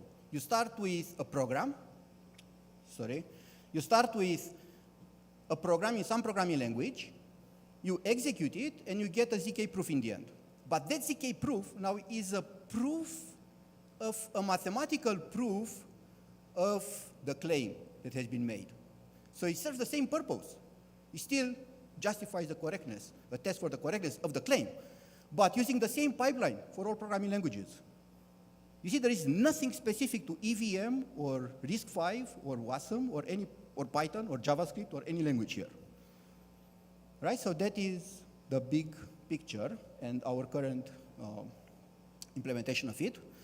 And now let's go into the implementation. But first, let me say a few words about the baseline. So what we've done was to start with some programs in two domains where we believe Pi² will have an impact in the future, blockchain and AI ML. So we took two programs of each, an ERC20 transfer program and a batch transfer where we use the same program, we run it 5,000 times to do 5,000 transactions. And from AI ML, we took two very simple models, the perceptron and an SVM model, and we implemented all this in the existing, the major existing ZK VMs. And I would like to express right here, right now, my gratitude to the teams of RISC Zero, ZK-LLVM, LURG, and Cairo. They were extremely helpful. Once we explained them what we want to do, they were very enthusiastic, and they said, let's do it. Let's implement the best possible proof checker using our ZK VM. So these are the numbers that we got. These are 1 month old. I'm sure now they are better. And I'm sure if they implemented this for us, they would be even better. But just to get a baseline, they are currently between, as you can see, between 0.6 seconds and 2-3 seconds. The batch transfer is a bit heavier, but overall, we are in the seconds range. Okay, that's where. So what happens here? We took these programs written in a high-level language, Python or Rust, then we compiled into the ZK VMs, and then we ran them with the ZK VMs and got the ZK proofs. Okay, so that's how we got these numbers. And again, it's just a table with numbers, but this took months of work of lots of people to make them work and get the best possible results. All right, so nothing specific to Pi² yet. There's just the baseline, what you expect in the best possible scenario. If you implement the proof checker using the existing ZK VMs, right? So the next step is to implement the right side of this picture, the 200 lines of code proof checker, in the existing ZK VMs to see what we get. Right? So now we can use ZK VMs, existing ZK VMs, to verify computation in any programming language without a compiler in between necessarily. Okay? So this is what we've got. Initially, we started about 6 months ago. Initially, complete disappointment. We couldn't terminate any proof because our mathematical proofs were horrible, huge, unstructured. We just got something and then we expected magic from the ZK VMs. So then we sat down and said, okay, it's time to rethink proof engineering. We have to generate better mathematical proofs. And the beauty of mathematics is that you can always engineer mathematical proofs, make them smaller, more structured. And we did all that algorithmically, not by hand. So by the end of, in a couple of weeks, we managed to finally get some numbers, like half an hour. It was like a big success. Then 1 month later, after a bit more proof engineering, mathematical proof engineering, we got to the order of, we made it twice faster, but still far, right, from the existing approaches. And that's not unexpected because now you have two levels of indirection, right? You have an interpreter of an interpreter in some sense going on. So then we decided to change everything, to start optimizing a little bit, not too much, and we got to much better numbers, almost an order of magnitude faster, and now with the GPU, it gets pretty reasonable, right, within less than a minute. And again, this is just a few months of work using the existing ZK technology to implement the proof checker. And again, I'd like to express my kudos to all the ZK VM teams who are very helpful in this process.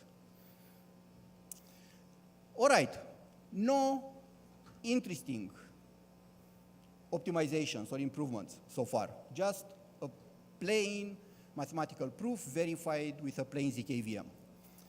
What else can we do to make it faster? Right, because speed is the problem, the big elephant in the room, performance. How can we make it faster?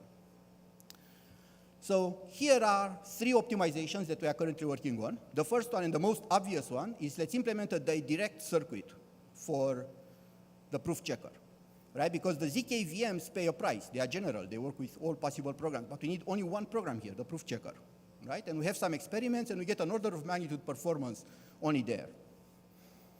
Okay? Then mathematical proofs have an interesting property, different from programs, which is that the mathematical proof is correct if and only if every single step in the mathematical proof is correct, obviously. But what is nice about it is that you can verify every single step completely independently and in parallel with all the other steps. And we are not exploiting that thing at all currently. So the next step is to make it even more parallel. And finally, there are conventional proof search techniques where we can do symbolic execution of basic blocks and compress the semantics of large portions of the program into just one step. It's like having a big mathematical proof and compressing it into lemmas and using lemmas to do proofs. And then you get much smaller proofs, actually. And we did experiments that will bring another 1 or 2 orders of magnitude in performance. So we expect at least 3 orders of magnitude increase in performance over the next few months, hopefully. And finally, and most importantly, I think, for verifiable computing 2.0, is that formal verification, which we are very scared of, but formal verification will be the ultimate optimization that will make things faster, a lot faster. Okay, why? Because when you formally verify a program, you eliminate the necessity for iterations, for loops. Okay, so now you get mathematical proofs which are linear in the size of the program as opposed to linear in the size of the execution of the program. Okay, and this basically makes performance, sky is the limit now. You can make it really fast if you formally verify the program. So developers will be incentivized to formally verify their program. Like this function in Uniswap, we formally verified Uniswap, actually, runtime verification. But once you formally verify this, you can use that to make ZK proving even faster. All right, and with that, let me dream a bit. So everything I showed so far is concrete, but let me dream a bit how I believe, or we believe, that blockchains of the future could be if we power them using pi squared. Programming languages should not be hardwired or predetermined in the programming language, in the blockchain. Okay, you should not have a blockchain on EVM blockchain, on a WASM blockchain, or a Python blockchain, or a Rust blockchain. Programming languages can be data like anything else on the chain. Programming languages are formal semantics, and the formal semantics are publicly available. They will be on chain, publicly available. Now, transactions will have to refer to a particular programming language, actually even version of a particular programming language, because the same program can give you different results depending on different versions of the language. Okay? And now, these programs will be executed once and for all. A proof of proof will be generated, a ZK proof ultimately, that attests for the correctness of the transaction. And now, the transaction can be settled universally on the blockchain without ever executing the program more than once, and correct by construction. You see, you don't have to trust compilers. You don't have to trust interpreters. You simply verify the mathematical proof. That's it. And with this, I'd like to conclude and maybe take a question or two. We believe that verifiable computing is the future, and we have a unique opportunity to do it right at this point. And by right, we mean to be universal and correct by construction. All right, any question? We have 3 more minutes.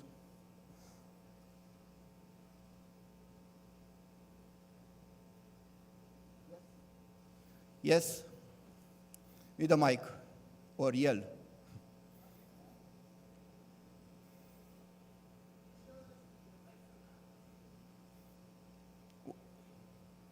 What? Go back?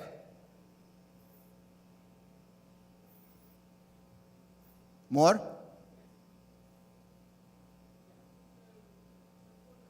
Can you come closer? Come closer.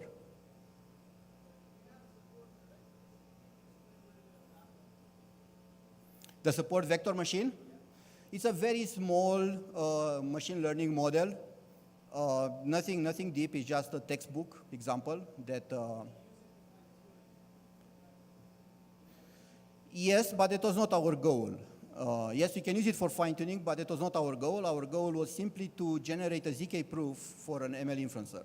That was it.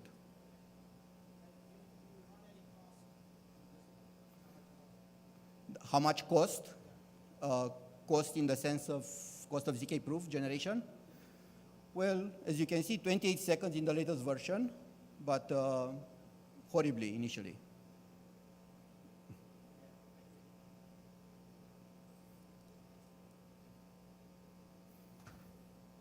All right, 1.5 minutes left.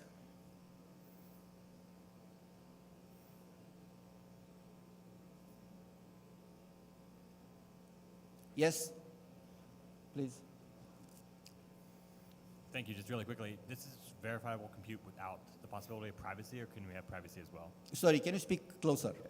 Does this allow for privacy, or is it just straight up verifiable compute? So we believe privacy can be done at the level of mathematical proofs. It depends on how you generate the mathematical proof.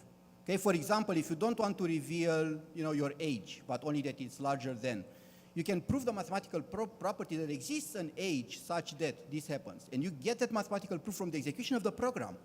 But now the way you encode it in the formula and you store it on chain, right? You see, so here, you will have to, well, I cannot point, but that blue box is a mathematical claim that everybody can see. There's the claim that there exists an age larger than 21 such that. And you get a proof for that. And now that is ZK'd, and you don't see the actual mathematical proof, so you cannot extract the information. That's a very good question. So we believe that's how it should be done. We believe that separation of concerns is golden. Right? So we should separate the concerns of mathematical reasoning, as we know it, from the ZK reasoning, and use the ZK to implement verifiers for mathematics. All right, 0 blinking, so I'm done. Thank you.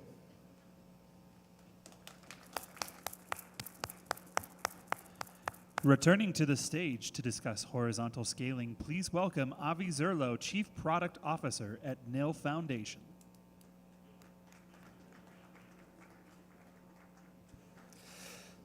Guess who's back? Back again. I promise this is the last time I'll be on stage today. Today we're going to talk about horizontal scaling, primarily a bit of storytelling and some background, the motivation behind what we're doing at NIL. I'm just going to wait until they get my notes up here on the screen.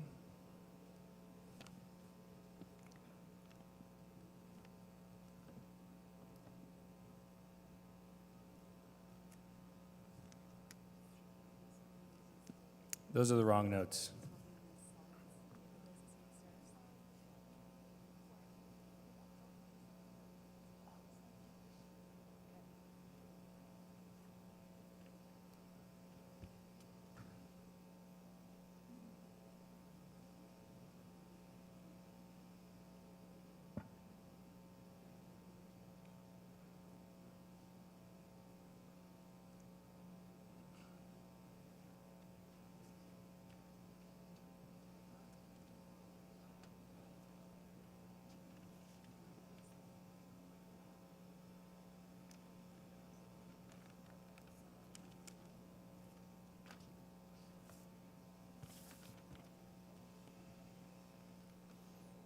Okay, we're good. Welcome, everyone. Thanks again. You probably know me by now. This is my third time on stage, and thankfully my last. I'm Avi. I'm the Chief Product Officer at NIL Foundation. Today I'm going to be talking about horizontal scaling for Ethereum and pretty much laying the foundation for the motivation of what we're doing at NIL this year. And by the end of this presentation, hopefully you get an understanding of why we're doing it. So we're talking about scaling for Ethereum. So the natural starting point here is Ethereum's roll-up-centric roadmap, right? And after spending a lot of resources researching execution sharding, Ethereum opted for a roll-up-centric roadmap, and this has served the needs for users and developers quite well. Rollups have done well. Transaction costs are about an order of magnitude cheaper on layer 2s today than they are on L1. There are faster transaction times in a practical setting, thanks to the soft finality guarantees that a rollup can offer end users. And they've done, and I know this says okay job, but they've actually done a very good job at rolling out pretty much state-of-the-art cryptography and proof mechanisms to maintain security of these systems. And by the grace of L2 Beat. And together, the Ethereum L2 ecosystem has become home for application design innovation. But L2s are not necessarily perfect. They have problems of their own. First, transaction fees are still too high. And there's going to be quite a few memes, so bear with me. High load and price-sensitive applications are not viable on general-purpose rollups today. And while people often think about lower transaction fees as sort of a terminal value for end users, which is absolutely true, they're also incredibly important for moving more computation and data processing onto trustless systems. And these ultimately lead to more robust systems.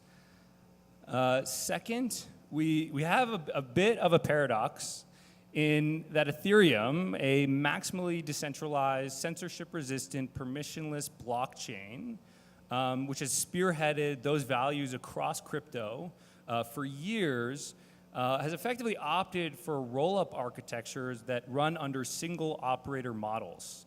And while many roll-ups are working towards promoting these values, these core values from a community perspective, frankly, fewer are actually substantiating that with engineering and design decisions. And without the engineering to substantiate it, L2s potentially pose a risk to compromising these values for Ethereum at large. Third, we live in a world of overabundance, which is ironic because I'm up here about to tell you about another layer 2.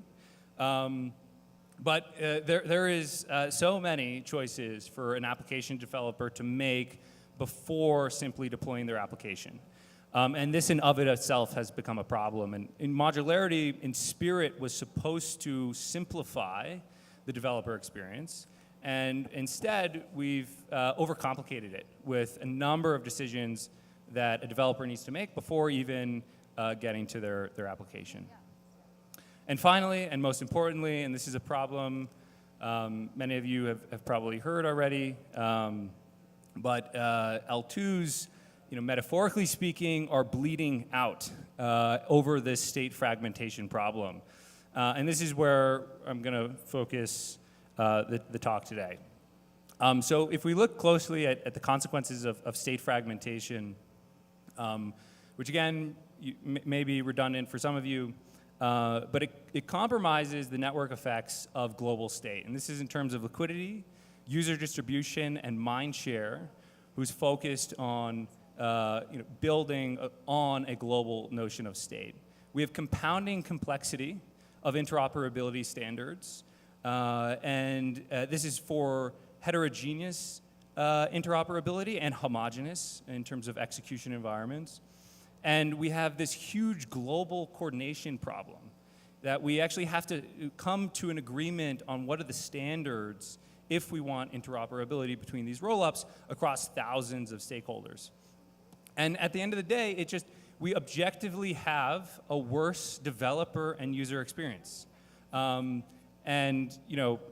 we're talking about Ethereum scaling here, but I think there's a lot to be learned from this sort of monolithic integrated L1s in delivering a really seamless, pleasant, easy to use experience for developers who are just looking to deploy an application on trustless infrastructure. And unfortunately, these problems are getting worse by the day. So limited by existing infrastructure, price-sensitive applications, typically high-load applications, are forced onto app-specific infrastructure. And as we head into this next cycle, which is hopefully here to stay, congestion fees are only going to go up. which is only going to force more applications onto their own app-specific infrastructure, which is only going to make this state fragmentation problem more pervasive. And so, all things considered here, I think we really need to ask ourselves, like what is going on with state fragmentation? How have we ended up here? And to revisit our Monty Python meme from just a few moments ago, state fragmentation has fundamentally been miscategorized as an interoperability problem. It's not an interoperability problem. It is a scaling problem. The more scalable a layer 2 can be, the less state fragmentation you impose on the ecosystem. And this is sort of our starting insight at NIL. So what do? Well, we scale. And there are two primary frameworks that you can adopt to scale a blockchain or any database or any data-intensive application for that matter.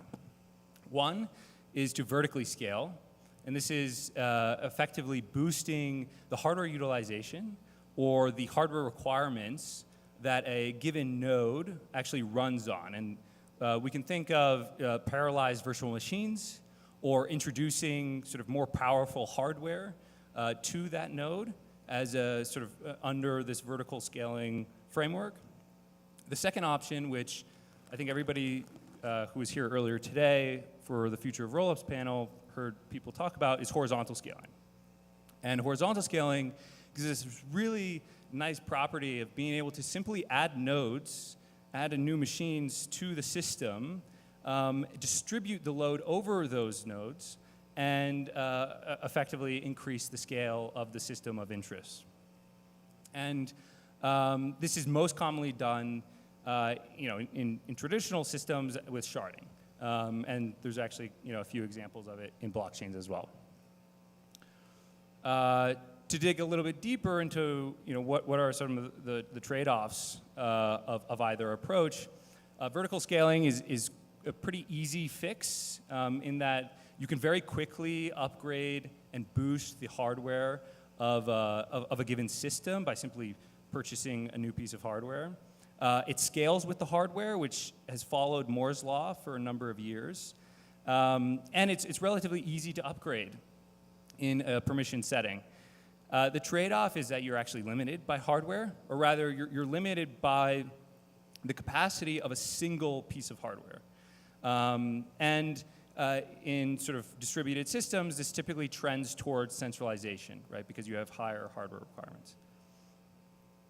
Alternatively, you can scale with horizontal scaling, and this has a great benefit of keeping hardware requirements relatively low, and thus you're able to promote decentralization in these distributed systems. You have actually higher theoretical scaling limits, and just intuitively, you can think of two of the world's most powerful computers. If they're not even operating at full capacity, those two working together are more powerful than a single one. And it actually still allows for vertical optimizations to take place, right? For parallelized virtual machines or increasing the hardware requirements where necessary. And the big trade-off is complexity. These horizontally scalable solutions are quite complex. There's networking overheads.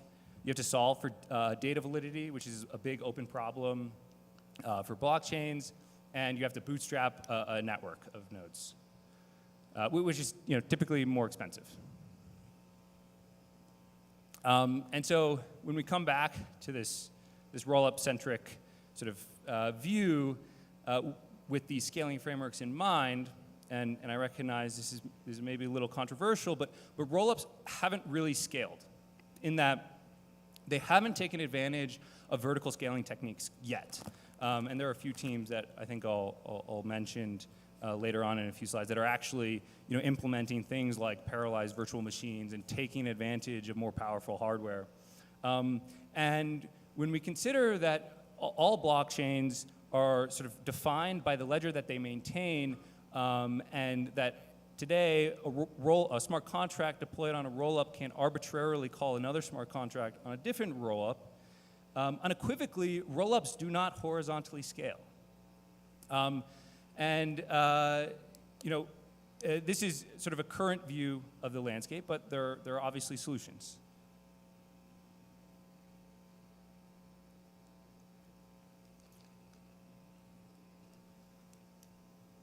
Sorry. So there's two starting points. We can take existing rollups and merge them into a single system. And there's a lot of work being done towards these efforts. And I think this slide is probably, there's too small. You may not be able to read.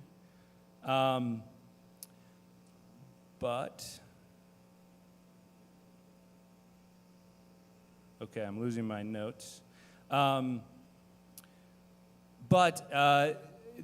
In essence, these solutions introduce a middle layer to what are existing roll-up execution environments.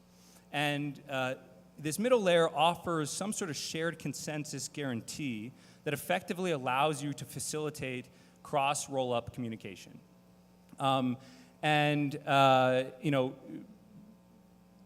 Broadly speaking, if we can pull this off and we can identify interoperability standards to actually allow certain message passing through these roll-up nodes, then we effectively have horizontal scalability, right? And again, I'm drastically oversimplifying how complicated these solutions are. I definitely don't want to take away of the work that's being put into them, but they do generally follow this architecture. And they don't come without trade-offs. First, all of these systems, because they're essentially relying on this middle layer for some sort of consensus guarantee, which is effectively soft finality, you have this weakest chain vulnerability, right? In that these middle layers aren't actually checking the data execution or the validity of data execution. Right, and this is primarily today a function of we don't have real-time zero-knowledge proofs. Right? In a world where we have real-time zero-knowledge proofs, right, we can generate those proofs in parallel along the side of the computation, and then very quickly send it to whatever this middle layer is, and this middle layer can check whether or not a roll-up node was executed, executed their transactions properly, or sequences their transactions properly, or they're not withholding data, et cetera. But today we do not have this. Right? So what ends up happening is you have these permission sets. You have to permission these sets, these middle layers, to roll-up nodes that you can trust. Second, we still haven't fundamentally solved anything at the developer interface level. Right? These middle layers are essentially glue that sit behind these developer environments, these execution environments. They sit behind where liquidity lives. They sit behind where user addresses live. They sit behind where actually developers deploy their smart contracts. And so we still have this sort of very fragmented developer interface. And then third, and I mentioned this a little bit earlier, but this is truly and maybe it's not necessarily an engineering challenge as much as it is a social challenge. In that we have thousands of stakeholders who all have their own set of incentives, who are trying to decide on what these interoperability standards will be. And this starts at the very low level of what does the actual transaction formatting need to be in order to enable this cross-chain messaging, to how do we streamline roll-up node upgrades such that whenever a roll-up upgrades their node, that everybody else within this system is aware of the upgrade and the implications that has. And so, all that being said, what might it look like if we actually started fresh? What if we started from sort of very first principles approach of how do we enable more scale for layer 2s? And we can revisit our friendly little diagram here where there's two frameworks to do this, vertical or horizontal scaling. And I think there's a shout out here to Eclipse and Movement Labs who are introducing parallelized virtual machines that allow for vertical scaling to take place at the L2, and they're likely to hold very significant performance improvements for L2s that implement these virtual machines. But as we sort of mentioned before about sort of the benefits of horizontal versus vertical scaling, there's actually some really interesting properties that we would want at the L2 that horizontal scaling gives us. And this is essentially why, coming to what we're doing at NIL, this is how we came to ZK sharding, right? And ZK sharding is a provable sharding architecture. It brings the power of thousands of rollups to a single unified layer 2 and developer environment. And this helps us promote decentralization. It is a network. It's not a single operator L2. We have much higher scaling limits than any single operator rollup model. And it still allows us to explore things like parallelized virtual machines, right? And to push vertical optimizations where necessary. And the cool thing we got going on is essentially a mullet, right? We have this integrated front end where for a developer, you simply deploy a smart contract to NIL. You don't have to think about internalizing any sort of application-specific infrastructure. You don't have to worry about congestion fees because we handle all of the complexity of horizontal scalability in protocol. And on the back end, we utilize Ethereum for verifying correct state transitions at the local and global level. And we use it for data availability of our consensus shard. We also have sort of a fancy sharding algorithm, dynamic sharding. And this allows us to allocate resources, network resources, to in-demand pieces of state, right? And essentially splitting and merging shards based on the load that they're receiving for any particular piece of state. And no shade at local fee markets because those are great. And finally, and maybe most importantly, NIL structurally allows for us to substantiate sort of our community values of decentralization, censorship resistance, permissionlessness with engineering and design. And ultimately, we believe that these values are imperative for any L2 that's going to last for decades to come. We're also very committed to the EVM. And I know there's been a lot of talk as of late about alternative virtual machines, and as I mentioned, there's some really great teams that are working on that. But the EVM works just fine. It is a fully Turing-complete instruction set. It does everything you would want it to do. It's just been moving quite slow. And we're very committed, I think, along with many other L2s, to improving the EVM, right? Enabling parallelized virtual machines, adding opcodes and support for additional curves, or allowing for, in our case, async communication across two different EVM state machines. And with that, I've got 20 seconds left. I'm sure you have many questions, or maybe you don't. But either way, go check out what Misha, our CEO, and Ilya is going to share in our workshop sort of co-working space in the back. We're going to be diving a little bit deeper into sort of the architecture of ZK sharding. We also have a new spec, which we released our initial spec in November. We have a new one coming out in the coming days. And that is all. Thank you.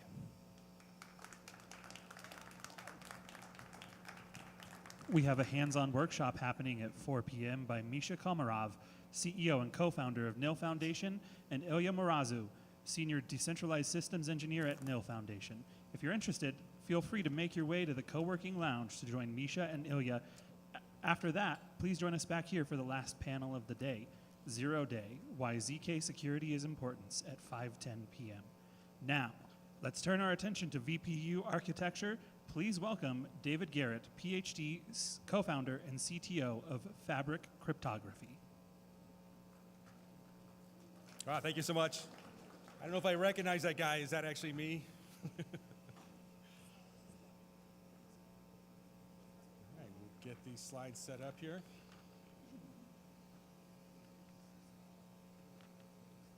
Well, excited to be here today. We're going to give you a vision of where compute is going with cryptography. We're going to talk about the VPU. It's a general purpose cryptography compute paradigm. And you're going to see some lessons we've seen from the company Fabric, how we've learned through the AI world, through the semiconductor world, and cryptography world, how to bring these all together and produce something that we think is going to be a game changer for the world of cryptography.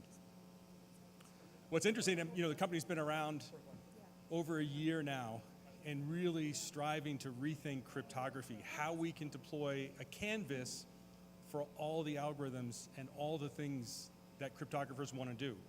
And conferences like this, you see how every single day there's a new proposal, there's all kinds of changes in cryptography and protocols. And we want to make sure that we have the hardware that's ready for that.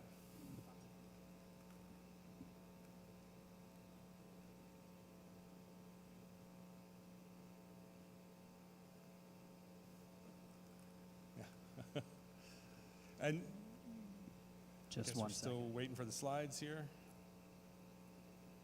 There we go.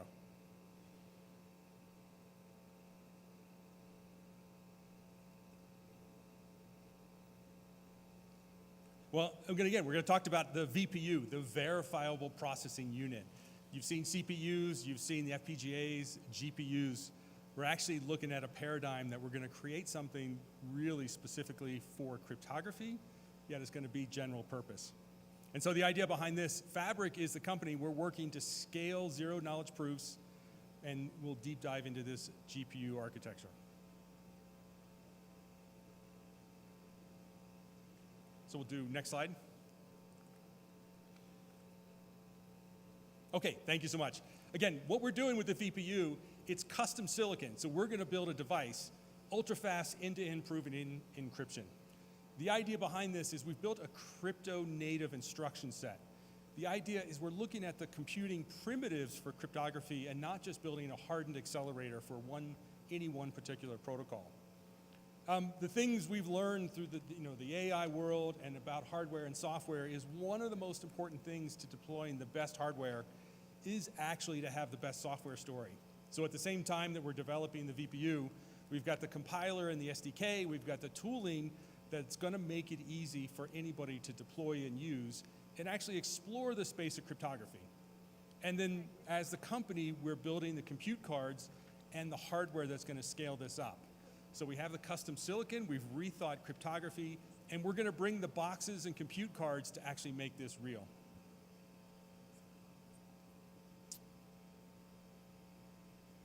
There we go. So let's take a look at the compute paradigms. You've seen the CPU. The last 50 years has been revolutionized by processors, general purpose. It's easy to go do kinds of software that you want to do, but it's really hard to scale that up for cryptography. It's really not meant for the types of workloads that we see.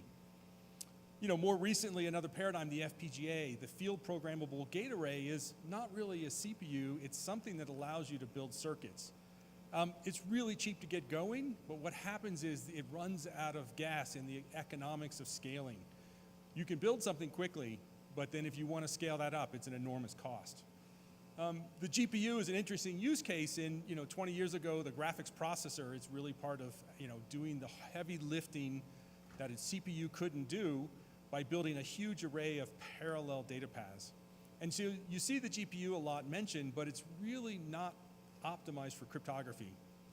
It has a lot of things that are shifting towards AI. You're building floating point math, and it's missing out the key things that we know for cryptography. And so that's when we talk about this new domain, the VPU, general purpose cryptography, optimized for prime field math. The goal of our design is to do this field math at the best rate possible and provide all the primitives that you're going to need. We'll do next. So why build this? So the idea is today, zero knowledge proofs are this amazing revolution in how we're going to take back our privacy and security of all of our information. But it's running on CPUs and it's just not fast enough. So the idea, these apps, the use cases are limited by the speed of what's available. The idea behind the VPU is I want you to envision what you could do with that if you had 1,000x the compute. You have a million times the resources out there to actually help you do that.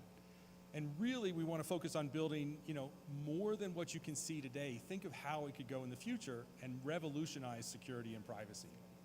Really, the goal is for us to build a performant, flexible, and scalable general purpose cryptography compute engine. And what we talk about is this blank canvas for you guys to do what you want with it. Next. So the idea, why do we talk about general purpose and scalability? The idea behind the VPU is, it takes a lot of effort to build a silicon device. But once you've done that, the economies of scale in this fabless semiconductor world will allow us to roll out a device that can cover just about any protocol. We can look at, over things as algorithms change. When you compare that to where you would go with fixed function ASICs, you would pick a protocol, you'd fix that in, you build an accelerator, you pay that cost, and then you've got a limited lifetime. It's going to run out of room, and all of a sudden you have to throw that away and start the whole process over again. So the idea behind this general purpose is the way that the GPU really revolutionized AI. We want the VPU to do the same for cryptography. Next slide.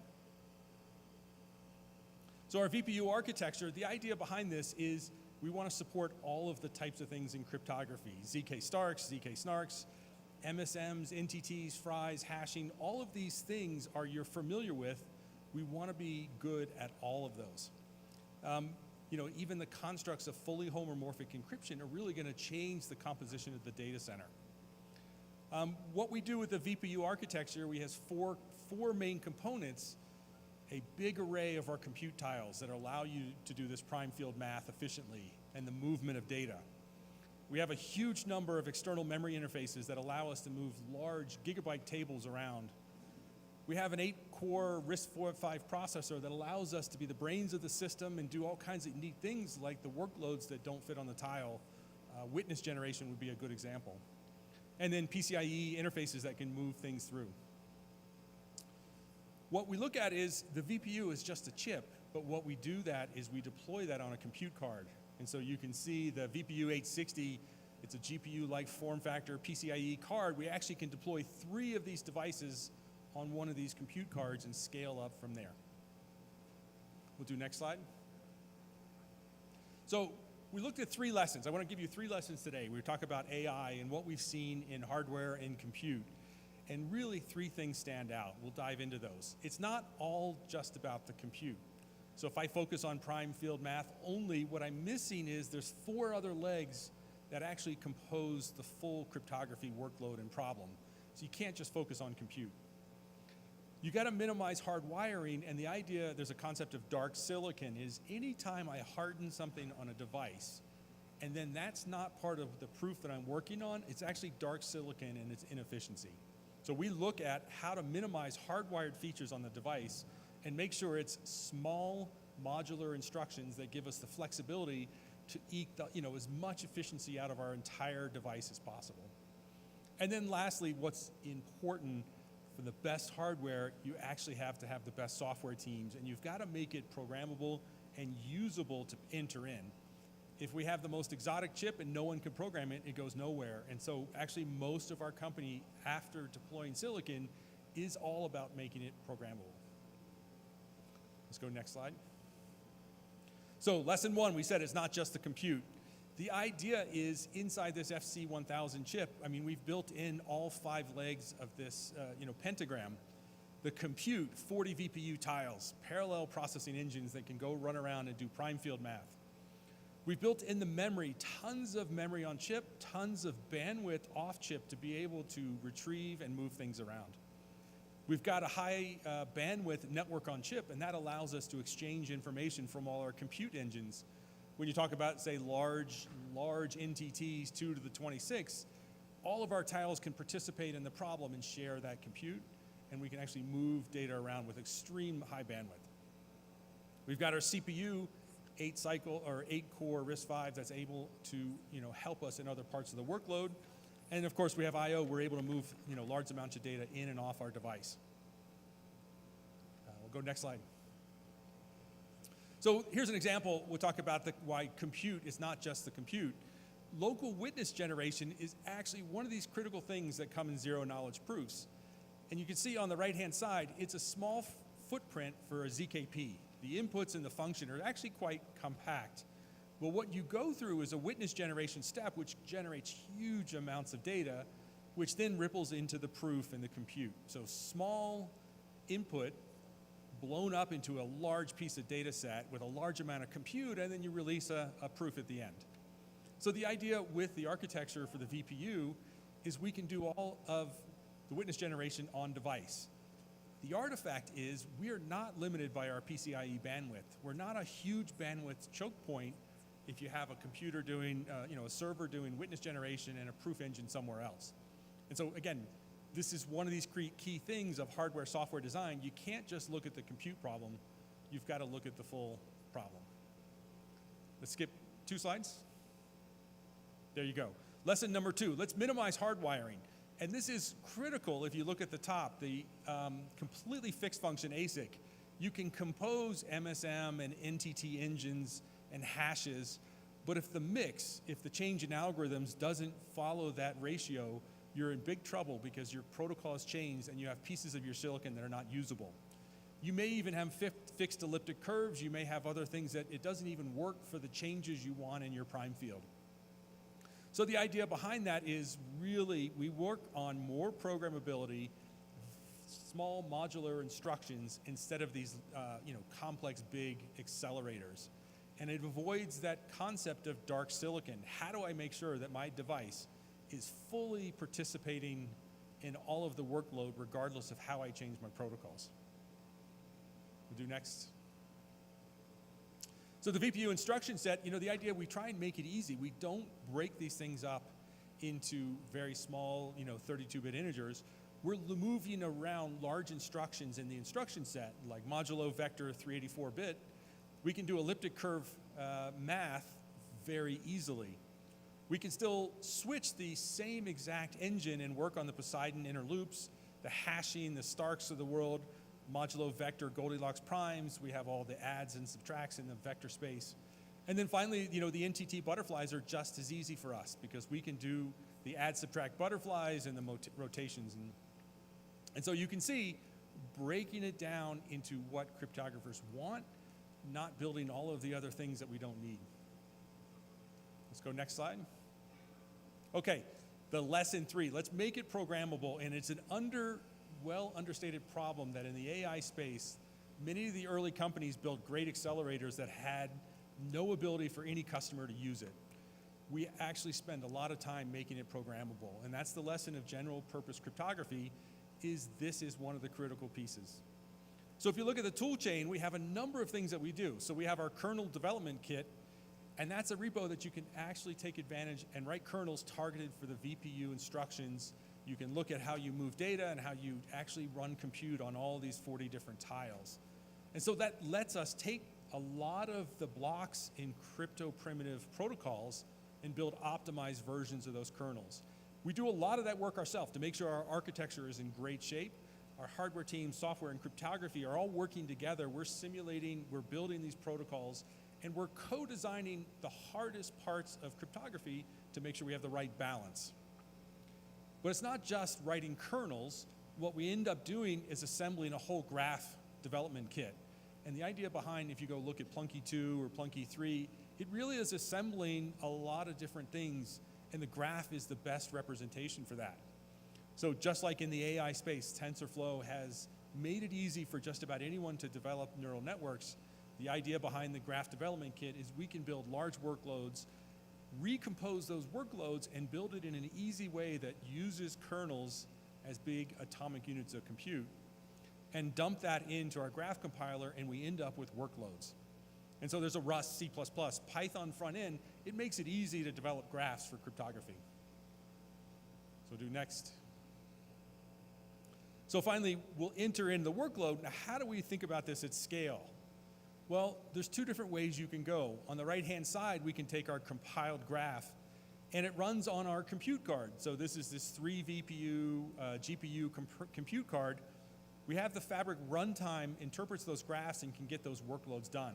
So just about anybody can, a decentralized way, in a developer way, can actually load these kernels, run the graphs. and execute that on their hardware using our compute card. But what really gets exciting at scale is the exact same graph. We end up in our data center, the ZX100 chassis, and there's a cluster orchestrator. The same runtime is able to scale up those graphs to enormous workloads. And so Prover as a market, you can build data centers around this that are executing those graphs that just about anyone can develop. And so we're super excited to see this unified software infrastructure that makes this easy to use. We'll go next slide. So again, I want to wrap that up. I mean, really, what's at stake? Fabric has been building these devices. We're ramping up both the hardware teams, the software teams, the cryptography teams, and the operation teams to cover all of the things we need to do to release this in the field. So in 2024, what you're actually going to see from us, look for Fabric's announcements. Basically, the equivalent of $1 billion of GPU compute is going to be deployed with our VPU servers. And so when we look at those advantages of how much better we're going to be at cryptography, it's really just, it's night and day how much your capital dollars for scaling are going to go. We're going to have the SDK releases. We've got the compiler, the SDK, and these kernel development modules that will make sure that this is available for many people to use and program. And then finally, the Fabric VPU cloud. I mean, we're going to have resources so that you can actually deploy proof as a market. So building these data centers, building the orchestrators that these graph workloads can be run is super important to the odyssey of our company. Obviously, what is interesting from the engineering point of view, running all these teams, it's a long-term game for us. And so what is so fascinating about this market and how we see this growing is learning is one of the key things that we need to do. So deployment, feedback from our SDKs, people finding different ways to optimize kernels and using our hardware is really interesting to us. We're going to roll that into our second generation, and we're going to continue to improve, the workloads. So we can take advantage of technology, we can take advantage of better architecture, and as we grow the company, do the first gen deployments and get better and better at this. And the idea now, we really want the hardware, software, crypto co-design is one of the big reasons we're here, reaching out to see how you guys will use these devices. And I really want you to think of this blank canvas. If I had this compute and I'm removing the compute restrictions that you have today, what kind of applications, what kind of massive workloads are you going to be able to build and envision? And that's what we really want to bring to you with the VPU. So with that, I really want to thank you for your time, and we'll move on from there. Thank you so much.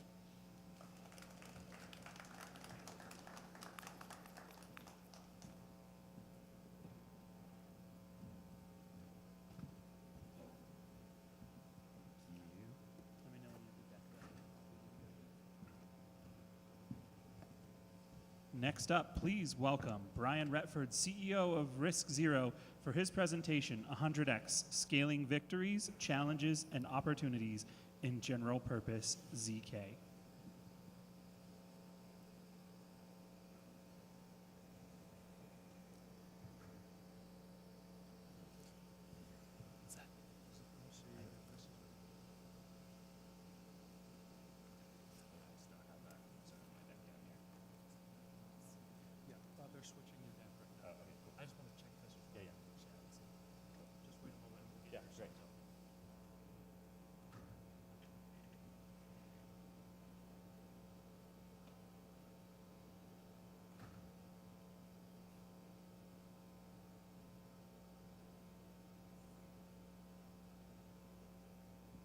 All right.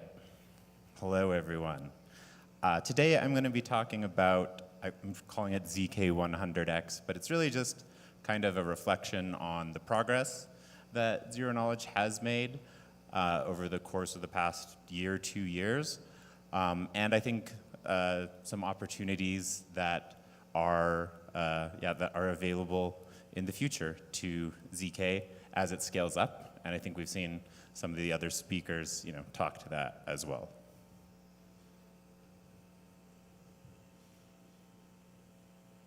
Okay, so really quickly, how many people here feel like they understand Zero Knowledge cryptography? Raise your hand.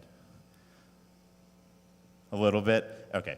I'm trying to decide at what point I stop explaining ZK to people in talks, but it's kind of important. So modern ZK systems have these kind of 4 properties, at least as I define them.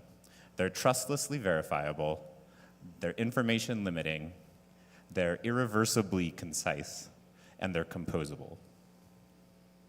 So when we say that ZK is trustlessly verifiable, what we really mean is that there is this program that's actually a circuit. It looks more like structurally, it looks more like an actual bit of silicon than a program that you might think of in Python. But it's encoded using these mathematical ZK proving schemes. But the key, I would say, one of the most useful properties of ZK, especially in the blockchain context, is that this circuit, when run, may have some inputs, it may have an output. Anyone can verify that that circuit was run correctly and only rely on the cryptography. You don't need to rely on anyone else to tell you that this was done correctly. So the zero knowledge part of the zero knowledge name comes from this property that when you're talking about this circuit, it has inputs, it has outputs, and if it's a VM, it has a program. And you, as the prover, can choose to reveal none of the inputs or the program or the outputs, some of them, part of them, or all of them.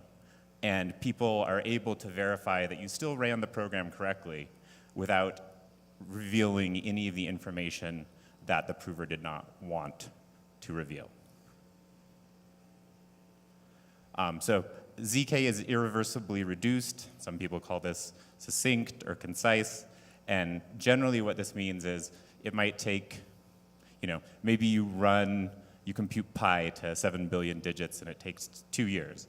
The amount of compute traces that would go on would fill terabytes of data, but the size of the proof is still either constant or some, exponential logarithmic reduction in the amount of the size, basically, and complexity required to verify these things. So modern ZK systems also are recursive and composable, and people use different words for all of these. They mean slightly different things to us. The most interesting, and this is a bit hard to wrap your head around property about this, but it's very relevant for scaling, is that you can have a circuit that proves, say, 1 Ethereum block, and you could prove 3 different Ethereum blocks, and then you could pass all of those proofs to a different circuit that verifies those proofs. And in so verifying those proofs, it proves that all of those proofs were valid and produces a new, smaller proof. So this property allows you to take an arbitrary number of these already succinct proofs and keep making them no bigger over time. So you can imagine, from a blockchain perspective especially, how useful these primitives are for scaling, sharing of what actually happened. So I'm the CEO at RISC Zero. We're one of the pioneers in general purpose ZK computing. So when we think of ZK, we don't usually think of writing circuits, which is more of like an EE skill than a CS skill. Instead, we have written a circuit that is a computer. So one of its inputs is just normal computer code. So in this example on the side, you can see we take Rust, turn it into RISC-V, and then this ZK VM executes the RISC-V and produces a proof that it was executed correctly. And again, because it's ZK, the prover can choose to reveal any of the inputs, or it doesn't even need to reveal what the program is, it's just its hash, and you can still get a proof. And there are all kinds of applications for things like that. So one thing about ZK is that it's very slow. I think the PCP algorithm and some of the first algorithms were actually, as far as anyone Cattell impossible to actually create a proof because the amount of time involved was more than the number of atoms in the universe.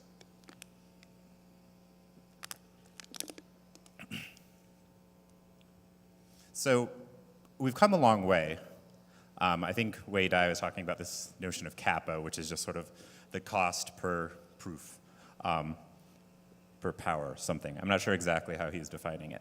But if you look at the progression over the past, I don't know, 7 years, and especially over the past 3 years, we see ourselves going from impossible to 6 orders of magnitude, 5 orders of magnitude, more overhead to do the same computation in a zero-knowledge context. And we are starting to see some systems for specialized problem domains get closer to 100x slower or more overhead. And then with the advent of technology, potentially like fabrics, you might see the cost overhead actually drive down closer towards 10 or even 1. It will always be slower, fundamentally. Or very likely. Okay, so as pioneers in the general purpose ZK VM space, let's see, can I go back? Oh, I can. Okay, so one of the advantages of doing this, and I think for a long time, people didn't really believe this was a sound way to do ZK because there is some overhead which can be addressed, but the most important thing about this is that you don't have to write all the code yourself. You can use other people's code. So as part of some work with OP, I'll talk about in a second, we built the first, I call it, type 0 ZK VM. It's actually just a type 1 ZK EVM. But as far as we're aware, this was the first ZK proof of an actual Ethereum block that was ever created. And we created it using this general purpose ZK paradigm because it allows us to just reuse about 95% of the REF and our EVM ecosystem without needing to reproduce it ourselves. So the sort of capital outlay and time to market goes dramatically down at an increased cost. So, this is not competitive with, ZK Sync or Polygon or anything like that yet, but you're gonna start to see more movement in that direction. And so I think this is a good example of proof systems getting to this sort of 5 orders of magnitude more effective, and some of these other scaling techniques we'll talk about, that actually enables a lot more experimentation and freedom in the Ethereum ecosystem. So we actually did Zeth, well, because I said we would do it 2 years ago in Paris, but also as part of this optimism mission that we've been on. And if anybody's familiar with the OP stack, it's a lot more complex than straight up Ethereum. And they've been working on actually releasing their fraud-proof mechanism. So they had a grant to figure out how to apply ZK to OP, which we applied for. And we've actually pretty much finished this mission about 6 months early. And we've actually proven it. Okay, I'll say an entire optimism epoch. Technically, it's only a 1/10 of an epoch. But what that looks like is over 180 OP blocks proven together, rolled up into a single proof. And each of those blocks actually have to examine any number of other Ethereum blocks. So you're really talking about one computation proving this epoch that spans that spawns 180 new computations, in turn, which each spawn, maybe even 50 other ZK computations. So when we talk about horizontal scaling versus vertical scaling, this is a way to sort of horizontally scale out the ability to solve a very complex ZK problem. And this, I'm very proud of this. I will say that we were not the first people to do this, I don't think. We might be the first people to do this in a ZK VM. I believe that somebody at NIL may have gotten Doom working in ZK. But yeah, we just released this. You can check out the source code. And it actually renders all of Doom in ZK.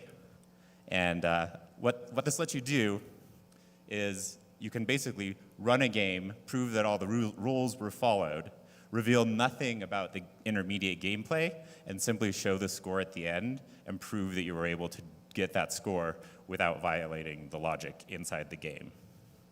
Now, is there any direct applications of this other than just speedrunning?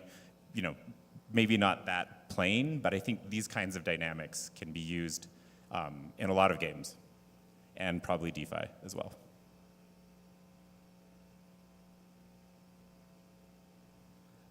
This is some really cool research, and I think this is another area where when we're thinking about 100x and what 100xing the capabilities of a ZK system makes possible, it's this idea of ZK fully homomorphic encryption.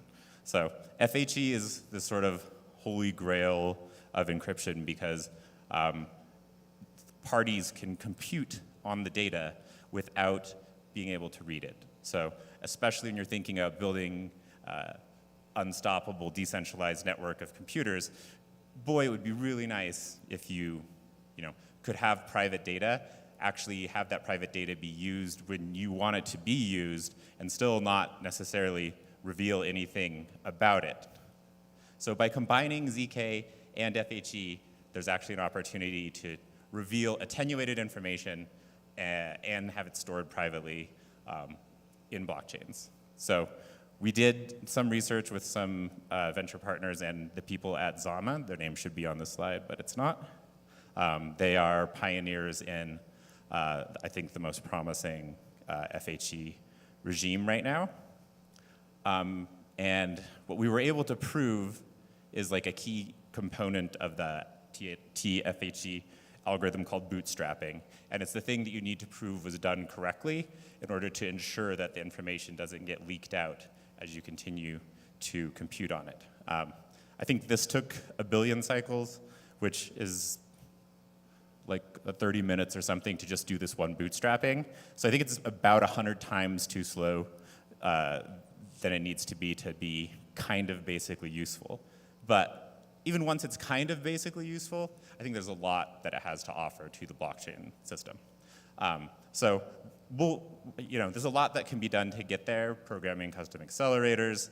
I mean, accelerators in the circuit sense, like Validia is doing and our next version will enable. But there's also great opportunities for programmable hardware as well. I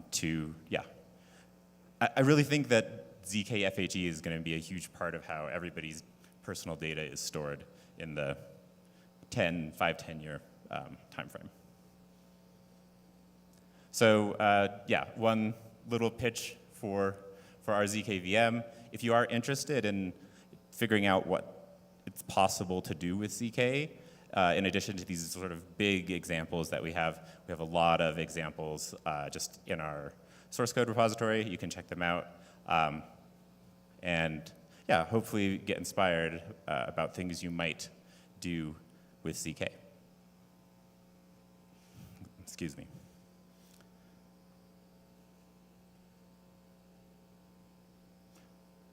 So, I want to talk a little bit. We talked about recursion and composition earlier. So this sort of Zeth program that I think nobody thought was realistic until we did it. The way we figured out how to do this is by taking one ZK proof and then doing some kind of memory magic to split it up into thousands of proofs, and then simply use recursion to combine them into one proof. So this has basically let us scale a single node performance is about 100 kilohertz, and right now we're at about 5 megahertz in this parallel cluster. But that's because there's some bottlenecks that we'll remove. Fundamentally, if you can solve some of the bottlenecks in these proving systems, there's no reason you couldn't use parallel proving to get basically full rate ZK computing. It might be expensive, but it should be possible. So the kind of subtle difference between recursion and composition. In the recursive context, like our system magically figures all of this out for you. You don't have to worry about how many segments to split your program into. RISC Zero will just figure this out, and it will execute this one program. However, for cases like optimism or many other examples, you often have many work streams. You can even think ZK MapReduce. Effectively, a bunch of independent work streams, and by fanning things out to as many jobs as possible, effectively multi-threading your ZK systems, this allows you to remove some of the serial bottlenecks that are unavoidable at the start, such as sort of witness generation is parallelizable, but simulation is not. And I think the Fabric people were also getting at the utility of that.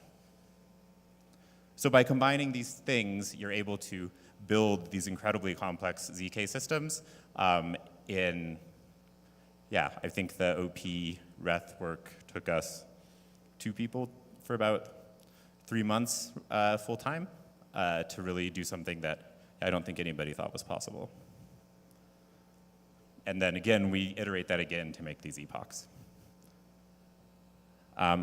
Don't have a ton of time, and these kind of trade-offs and limitations are pretty wonky. If you're really into proof systems, I'm happy to talk about them. But yeah, these are areas where proof systems getting better at these things are going to increase the set of everything we can do, yeah, faster. Yeah, even more details here. There's a ton of cool research coming out in terms of ZK VMs. We're certainly not the only one. There's lots of copies popping up, and there's also lots of really amazing novel research, like the stuff Mine's doing and A16Z is doing. So yeah, that's pretty much all I have. Any questions? Oh, I guess call to action. We are going to be launching, like right now you can use RISC Zero to generate very small Groth16 proofs. You can post them to testnet, but we will be launching to mainnet Q2, hopefully sooner. But this will actually let you build real programs, lock real TVL up in your RISC Zero systems. Yeah.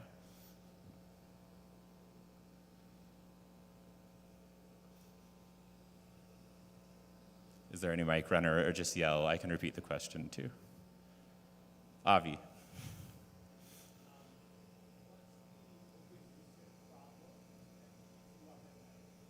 The question is, what is the open research problem that keeps me up at night? I honestly, there's so much work to do right now that I'm not even sure that there is one. I feel like the path forward is like obvious in so many respects for us.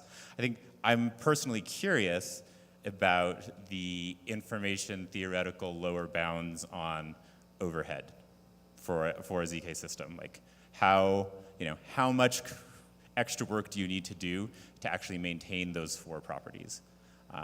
And I guess the other interesting research problem that I haven't seen a lot of traction on is the ability to try to massively speed up proofs at the cost of security. Those things are probably related, but I think there are use cases for low, not very secure proofs that are only valid for 5 seconds. So, yeah?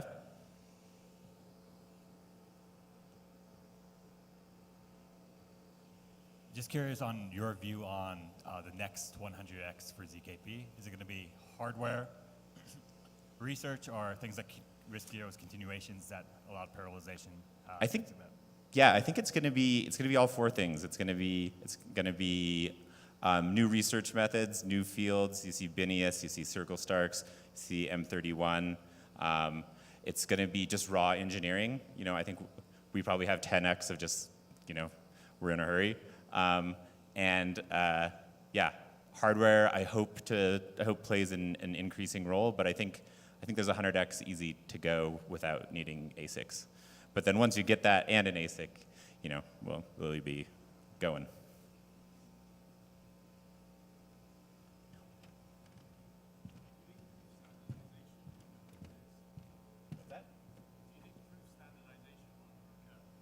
The question is, do I think proof standardization will ever occur? I hope so. I think there's directions sort of towards that right now. Some proof systems are more flexible than others, like Plonky 3 is really like configurable. So I do hope we'll get there, but you know, it's very early, and then once we have a proof standard, you know, there will be 3 or 4. So, all right, I think I'm out of time. So.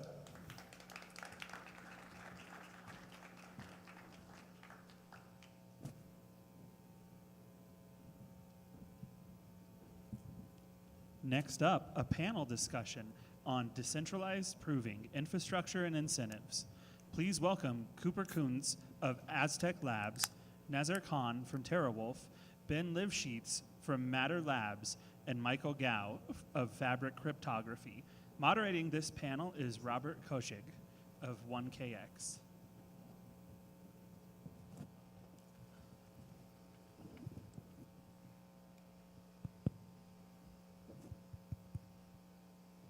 All right. Hello, everybody. Good afternoon, better say. Yeah, welcome to the panel of Decentralized Proving. I'm Robert from 1KX, and I have 4 wonderful panelists here to dig deeper into the topic and discuss decentralization of proving with the incentive design lens to it.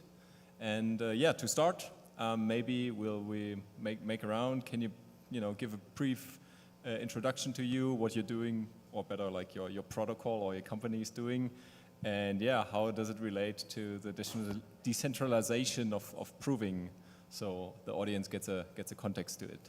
And maybe we start with you.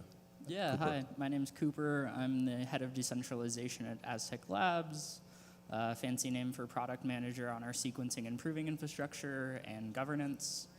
Aztec is a privacy-first zero-knowledge rollup. We would call it a zero-knowledge rollup, so users are generating zero-knowledge proofs client-side, sending them to the network to be aggregated and verified later on Ethereum, and through that client-side proving, that's how you get the privacy properties of the Aztec network. And so when we talk about decentralized proving, all of our proofs are generated client-side, and we're talking about decentralizing the aggregation to submit one final proof to the Ethereum network. That's enough about Aztec, probably.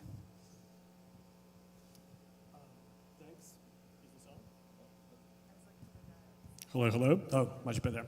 My name is Ben Lifshitz. I'm the VP of Research at ZK Sync Matter Labs.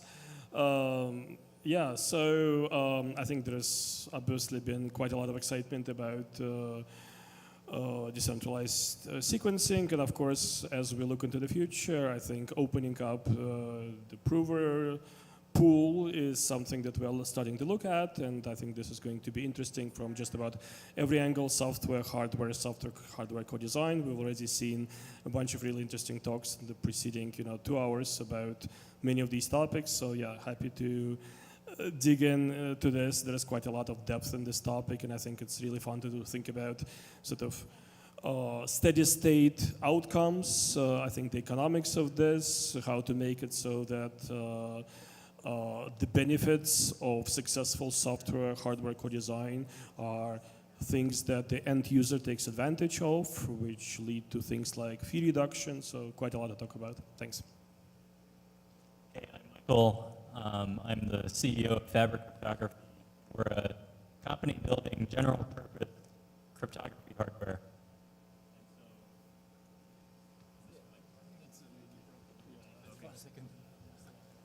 Yeah, so basically we're building general purpose cryptography hardware. For those of you who are less familiar with us, it's basically like a GPU built from the ground up for all of cryptography. So whether it's a ZK Snark or a ZK Stark or any of the future proving schemes, it all is supported by our custom silicon. So I'm very excited to be here and to talk about how do we actually get this out there into the hands of users, and how do we scale up decentralized proving and really foster a sea change, and how big statements can actually be proved in real time. Good afternoon. Nazar Khan here. I'm the co-founder and CEO of Terawulf. We're a publicly listed Bitcoin miner, but our background is really in energy infrastructure, and so our interest is in really as we look out 3, 4, 5 years from now, if we're anywhere close to right in the ubiquitousness of how this is going to be used, it's going to be a tremendous amount of power that's needed to kind of support this. And so whether that's in an aggregate at one location or kind of dispersed, throughout individuals, understanding kind of how the power supports that is an important part that we see. And so we've been very involved in understanding and helping kind of shape that narrative in terms of how, the decentralization kind of scale up as quickly as possible. All right, thanks a lot. So then let's dig a little bit deeper. And yeah, let's maybe start with the network side here. And yeah, maybe with you, Ben, because you already touched upon a couple of points. Because my question would be, what are you focused on the most when you think about designing your network when it comes to decentralization of the provers? I guess you start with the easy questions, right?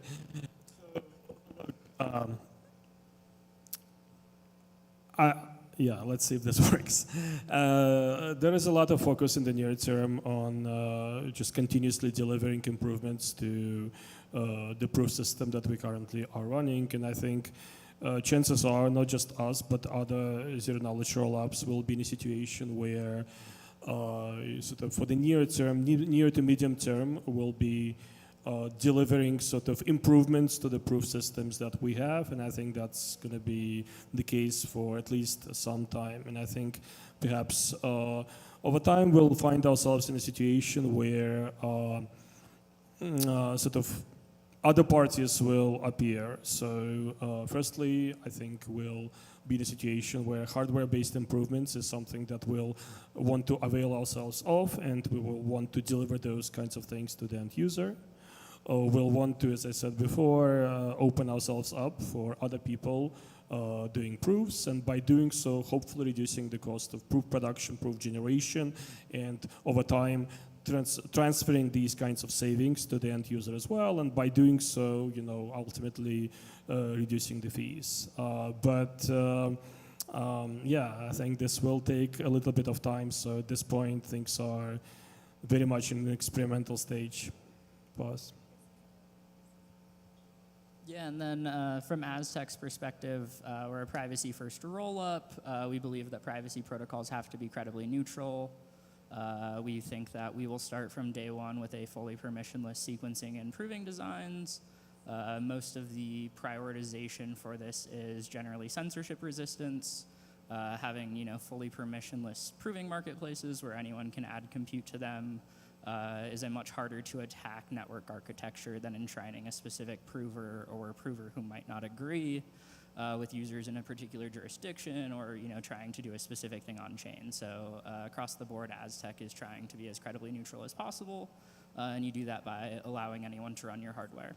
And so that's why we're super excited about letting anyone add and participate in auctions or other mechanisms to prove, different parts of Aztec blocks. And we do see this as a fundamental day one requirement for the Aztec network, given, our posture on privacy. Okay, well then let's maybe involve the supply side, because I would obviously be curious to which extent, for example, you, Michael, can help with these things, because, when you talk about eventually also going the hardware route, or allowing anybody to run a machine, to basically run a prover.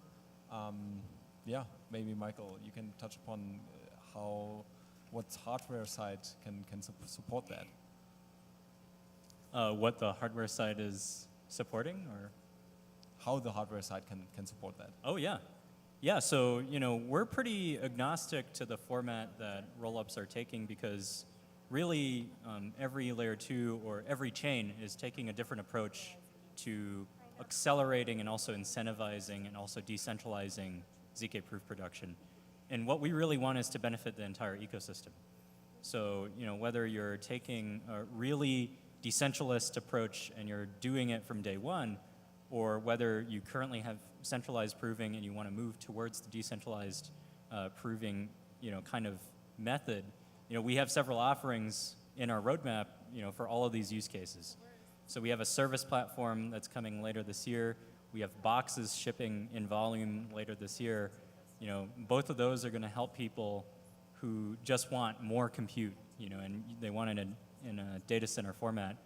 And then we're also talking with a few protocols about a consumer grade kind of PCIe card that can go in, let's say a home computer, and that'll, be the equivalent of orders of magnitude above a 128 core Xeon processor. So, we're super excited that that kind of compute power can be in everyday people's hands. And so, whatever the protocol design, we're willing to roll up our sleeves and work with the protocol to achieve the goals that they set out to achieve.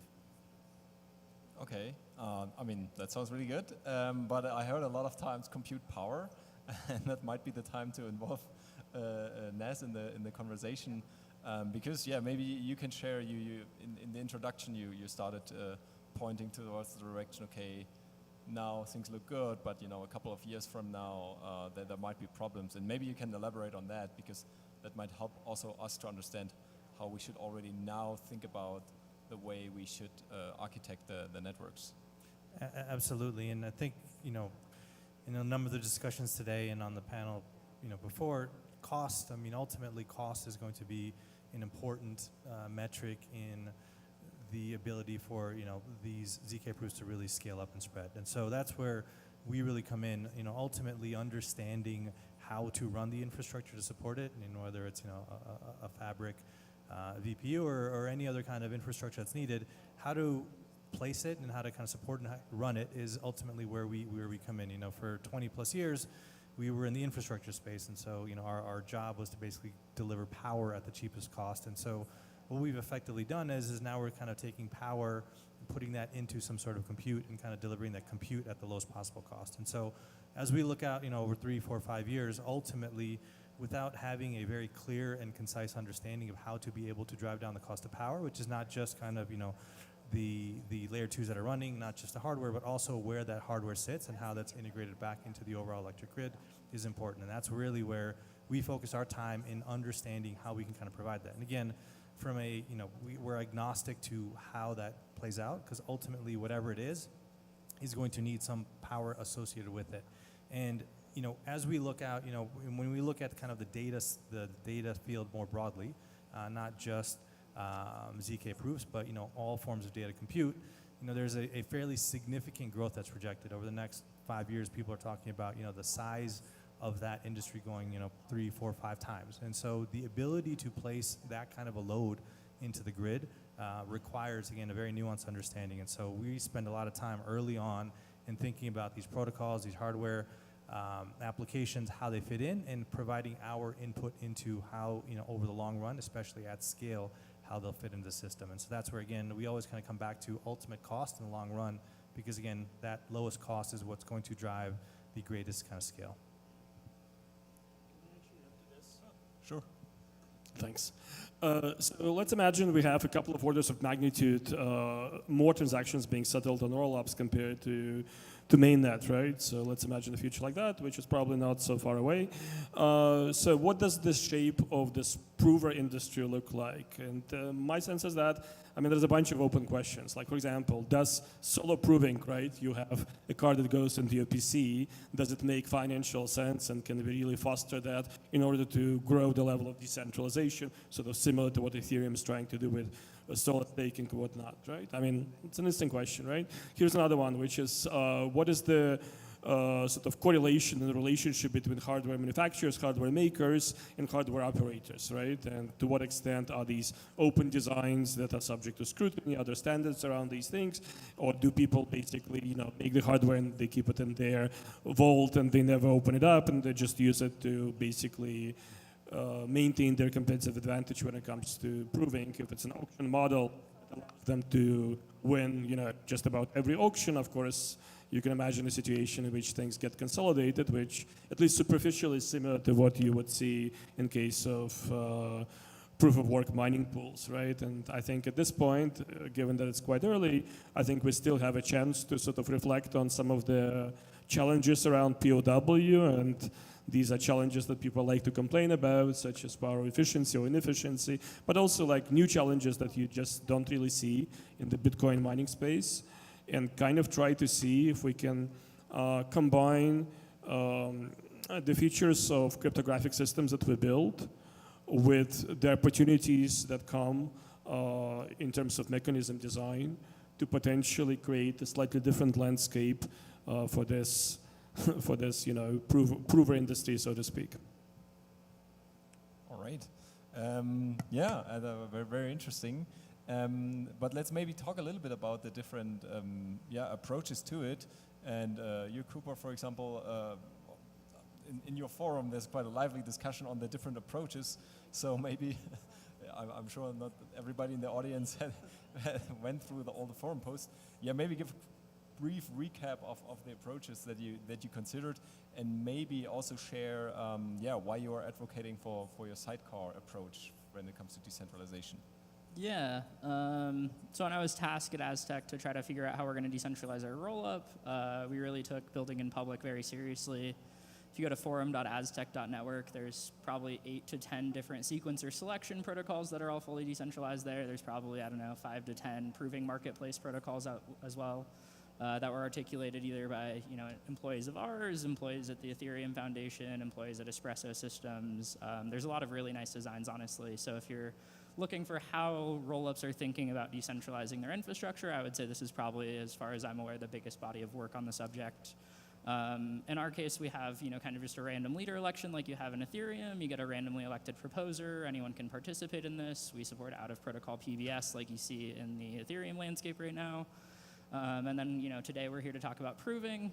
So through that research, we kind of found 2 different categories of proving marketplace designs. You can have a cooperative design, which would be kind of similar with consensus networks or Byzantine fault-tolerant consensus protocols, where you have a group of machines who are collectively working together to produce proofs. And so you could have, traditional Byzantine assumptions over failure modes, redundancy, types of things that you would expect to see in, Byzantine consensus protocols applied to actual proving redundancy. So you have, one category of cooperative, and on the other side you have competitive marketplaces. And within competitive marketplaces, you can have proof races, right? First person to produce proof wins. You can have economic marketplaces and competitions where people are actually proposing auctions and trying to participate in an economic competition for their rights to prove Aztec blocks. All decentralized proving market designs will fall into one of these categories of competitive or cooperative, and then kind of depending on what you're optimizing for or what properties you want out of your system, you're going to make different steps along this decision tree. Aztec actually, after deciding and kind of mapping out this landscape, decided not to enshrine a particular method for proving an Aztec block. And so we are currently looking at a protocol articulated on our forum called Sidecar. It's a way where a sequencer can out-of-protocol dedicate or delegate proving rights to any subcontractor that they want through an open source permissionless auction. We call it Prover Boost. It's kind of an analog to MEV Boost. Nil, Gevulot, Succinct, any third-party proving marketplace, any person who has enough compute can directly participate in an auction to prove Aztec's block. You put up an economic commitment. You say, hey, for $10,000 or whatever, I'm going to prove this block. And if they don't submit the proofs within a given amount of time, we're going to slash their stake and treat it as a missed slot. And so the current Aztec designs are kind of unopinionated and support both cooperative and competitive proven marketplaces entirely outside of the scope of our protocol. If any of these models eventually end up being incredibly successful, incredibly centralizing, or otherwise, Aztec's governance, or would potentially consider releasing a future version of the protocol that enshrines, the best model of sorts. But given the relative immaturity of the industry at the moment, we don't think any of these models is, well understood enough to enshrine it in particular yet. So hopefully that gives you a sense of the landscape and kind of where we're thinking. Highly recommend going to the Aztec forum. We just did a request for comments on the end-to-end of Aztec's block production. All right, then I maybe pass the ball back to Ben, because did you already comment on the Aztec forum? I guess not, but we're pretty well aware of the work that's going on. We like it a lot, actually, and I think we also admire the process that's been run by Aztec at least twice with sequencer selection as well as proof of selection activities that are ongoing. I guess just to add a little bit to what was said, I would like to, how should I put it? I think we're trying to figure out a way in which we can experiment with these different mechanisms to see what the steady state outcome might be. right? And trying to figure out a forum or an approach that we can take to basically do these kinds of experiments. We haven't quite decided what it should be. I think that's sort of one of the things that perhaps is stopping us or slowing us down at the moment. But yeah, so over time, I think we'll hopefully figure this out as a community. You can wait a few months and see what Aztec does wrong, and then you can hopefully do a better job than us. It's like the opposite of front running, right? Okay, nice discussion here.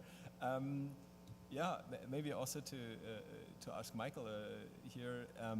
There's also some discussion. This is very much about like the general different proving approaches and where to locate.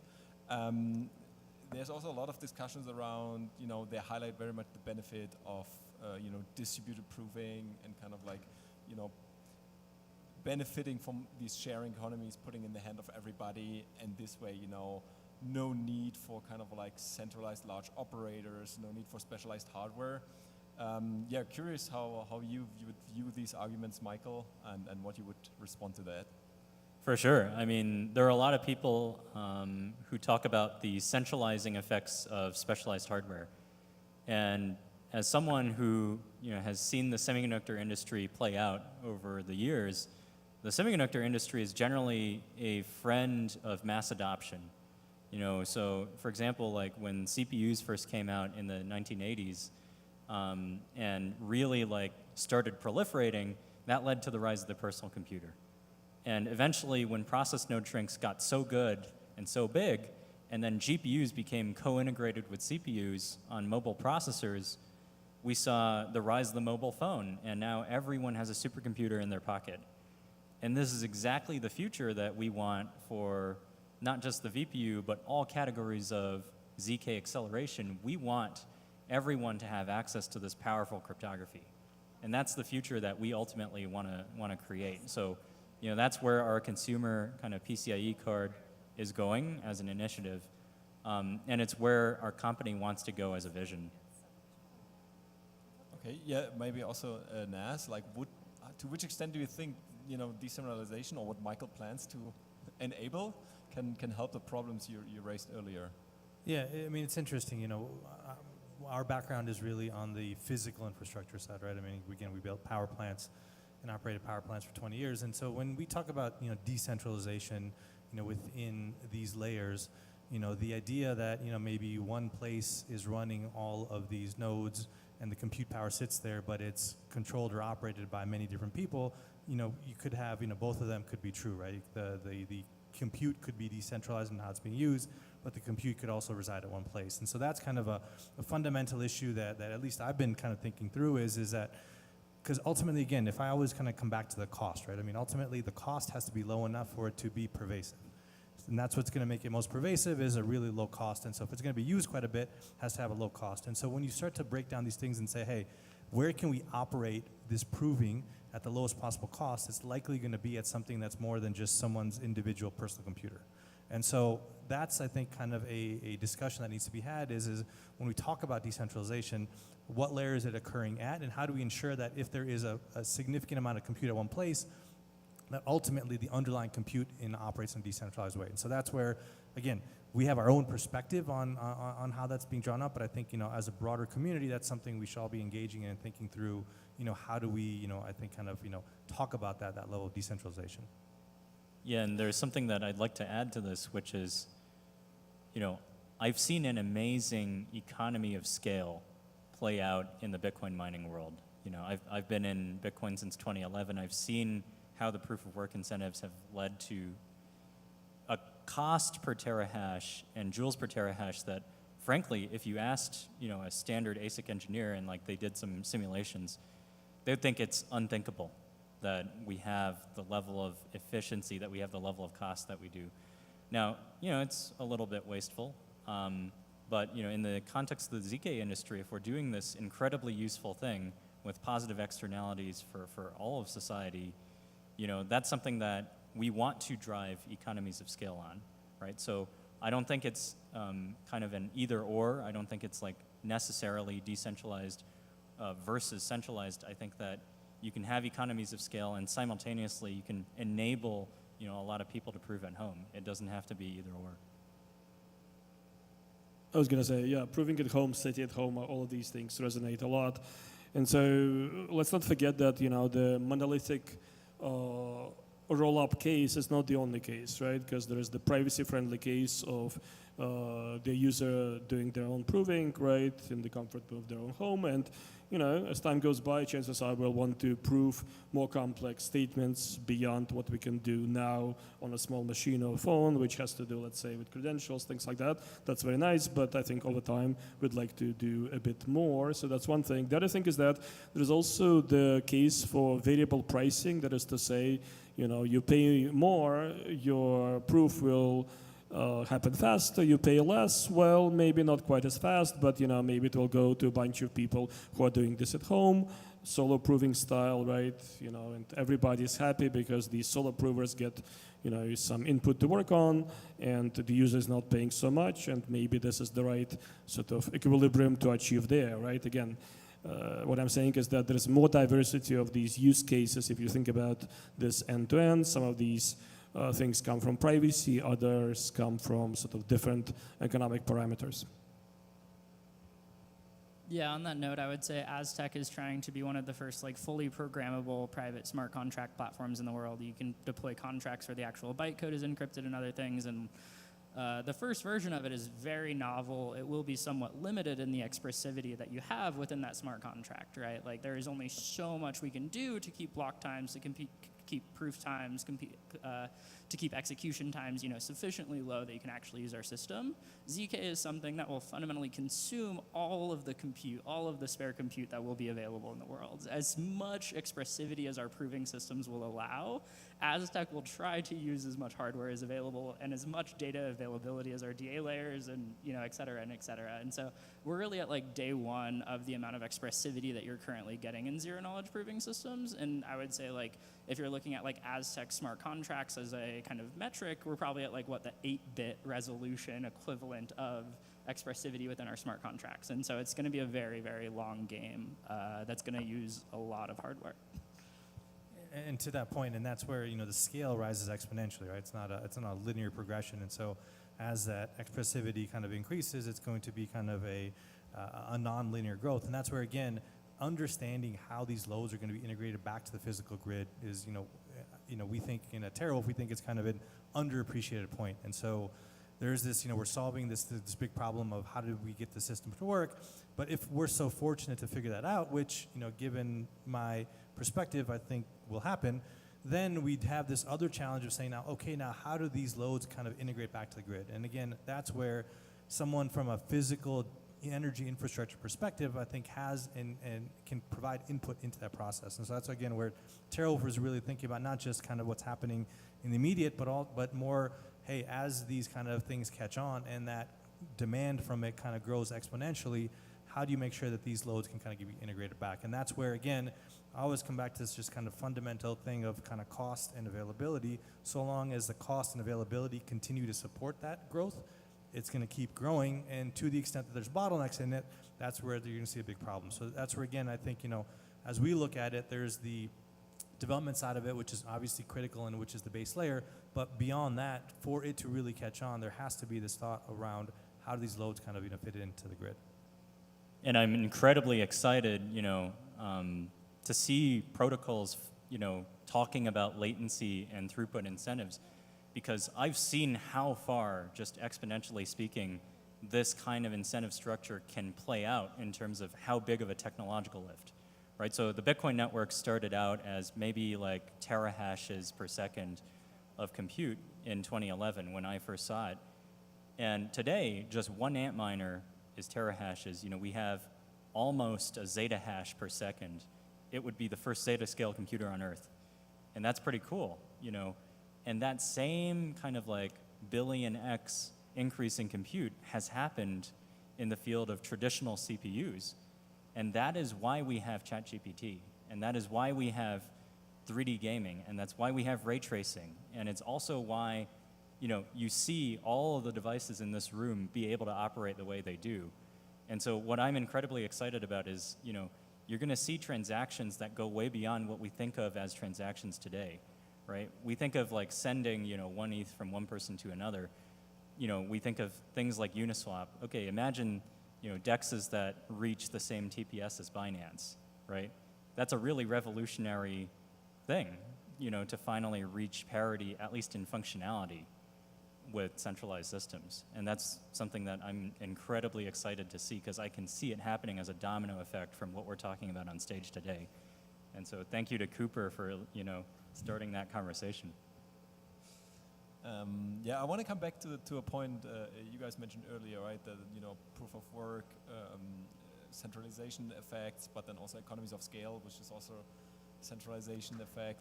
The marketplace approach actually also, you know, typically favors, you know, the bigger players on the longer term. And that's maybe, you know, for you and Ben, a question: are you a little bit worried about, for example, you know, verticalization, which we, for example, also see on Ethereum, kind of like even to a point that might be threaten the original idea of your protocol, so like the workings, or is it something where it's like, yeah, I mean, we're so early, let's not worry about it? Yeah, it's a really good question. And so Aztec started our design decentralizing our sequencers, which is our analog of proposers who actually determines what gets included in the history of the chain. We think that that's, you know, where you should start if you're worried about decentralization through the lens of censorship resistance. And so we have a very decentralized sequencing set. Anyone can stake some tokens on L1, run something that looks like an ETH validator hardware. You'll get to win a random leader election and propose a block. And so starting from there, we actually see, you know, a little bit of centralization within the proving marketplaces to be okay, as long as that there's an ability for, let's say, a 0-day or a black day event or like a black swan event where all of your provers, you know, randomly drop off the face of the earth one day. How long does it take for your network to actually produce the next block and come back to life? And so we looked through the lens of like, it's okay if the proving market actually centralizes on a few actors or a few people vertically integrating, as long as if those people stop doing this service, someone else can compete immediately in the next block and be sufficiently incentivized to provide that service. And so in the current designs of what we call FRNet of our sequencing selection protocol and Sidecar is our proving protocol, we do allow a sequencer to prove and stake to their own address to vertically integrate as a sequencer and prover. The protocol really doesn't care about that. They'll have the same slashing conditions as if it was a fully decentralized proving marketplace. If that does end up, you know, resulting in, let's say, censorship in some way, shape, or form, or you see a Lido-like event coming into the network where they're, you know, picking themselves to vertically integrate every block, I would say that's not very Aztec-aligned of you, and please don't do that. And we'll, you know, deal with those things as they come. In general, no one's really seen a fully decentralized roll-up, let alone a zero-knowledge one, let alone one that has privacy. And so, you know, we're pretty happy with the level of censorship guarantees the current designs provide. But that's a long way of saying, yes, it's something that we're constantly thinking about. Well, I think we roughly understand what the good outcome is and what the bad outcome is as well. So the bad outcome is probably easy to describe, which is, well, you know, we basically have one party just sort of ending its innovation, so to speak, right? We're just like deciding, well, this is the final proof system and this is the final hardware setup, you know, some mix of CPUs and GPUs and maybe FPGAs, and it's like, this is it, right? This is all you get. I think a more exciting, successful outcome is when you have multiple parties and perhaps these are relatively large players. Maybe there's not hundreds of these players, but maybe a handful, right? Competing on this software co-design sort of access, so to speak, right? So where things are reasonably open on both fronts, let's say. And we're currently seeing that across rollups, of course, right? Where there's competition within the space of proof systems. But I think, you know, some of this can happen within a single rollup as well, right? And as long as that competition continues for the foreseeable future, there are benefits to the end user, and I think that's sort of the right focal point for us as well. Yeah, I was just going to say one more thing is that we do see, similar to the Terawulf folks, like we see the cost of proving eventually hopefully trending as close to zero plus, electricity and the cost of running these things, et cetera, et cetera. And so that is an argument, in the favor of vertical integration. The cheapest way that you will prove a block is by having enough hardware and doing it yourself rather than outsourcing it. And so we really treat decentralizing our proving as kind of a subcontracting labor problem. If you're a sequencer and you need to get a job done, you can choose to do that job yourself, or you can choose to subcontract it to a separate labor market. And so it has, very nice economic analogs to just any subcontracting-based labor market, and the cost of that should trend, as close to the market can tolerate. And so, Yeah, unfortunately, we're running a little bit out of time here. I think we could go on and on. But yeah, maybe for Michael, the last question here. Can you maybe give an outlook of what we can expect with respect to like scale and cost improvements, what the hardware side will deliver? Like, what can we be excited about over the next year? No pressure. Yeah, I think the cost of proving over the next kind of 5 to 10 years, I anticipate it going down by multiple orders of magnitude. This is across infrastructure and the infrastructure overhead and things like the cost of power, the cost of the rack setup and stuff like that. It's across, companies like us and what we're doing with custom silicon we can deliver orders of magnitude by ourselves. And it's also, companies that are developing new proof systems that are even more efficient and that have lower overhead with respect to, plain text computation. But I think the combination of all of these, you see in AI, it got 44 times more efficient in something like a 6-year period from a software perspective. It got, a similar amount in hardware efficiency. It went from the teraflop to the petaflop level on the chip level. And all of that at the same time, and there were better economies of scale on the AWS and GCP fronts as well. And we see that same thing playing out, especially because of the incentive structures that we're talking about. And so what I'm really excited about is that I think the overall market is going to grow even as the proof cost shrinks, because people are going to be proving exponentially larger statements exponentially more frequently once the cost just dwindles. All right, well then, thanks again everybody for this very interesting discussion. And yeah, we'll keep building the right incentives, I guess. Thanks a lot.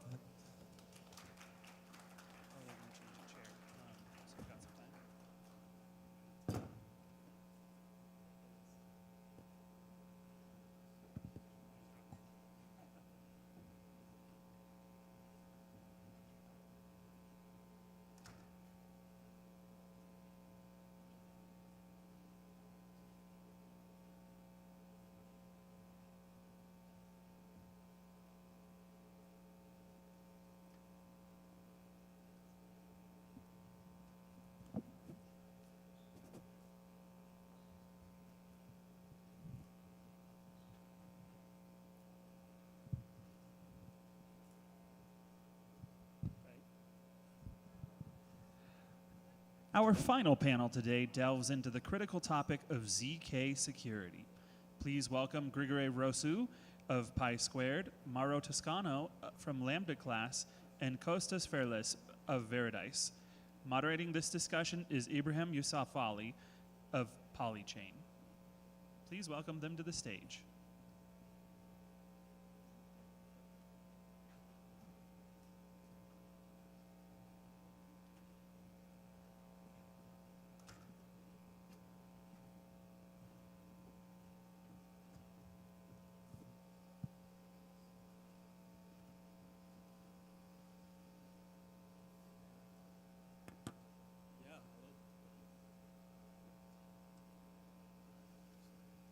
Hello, hello.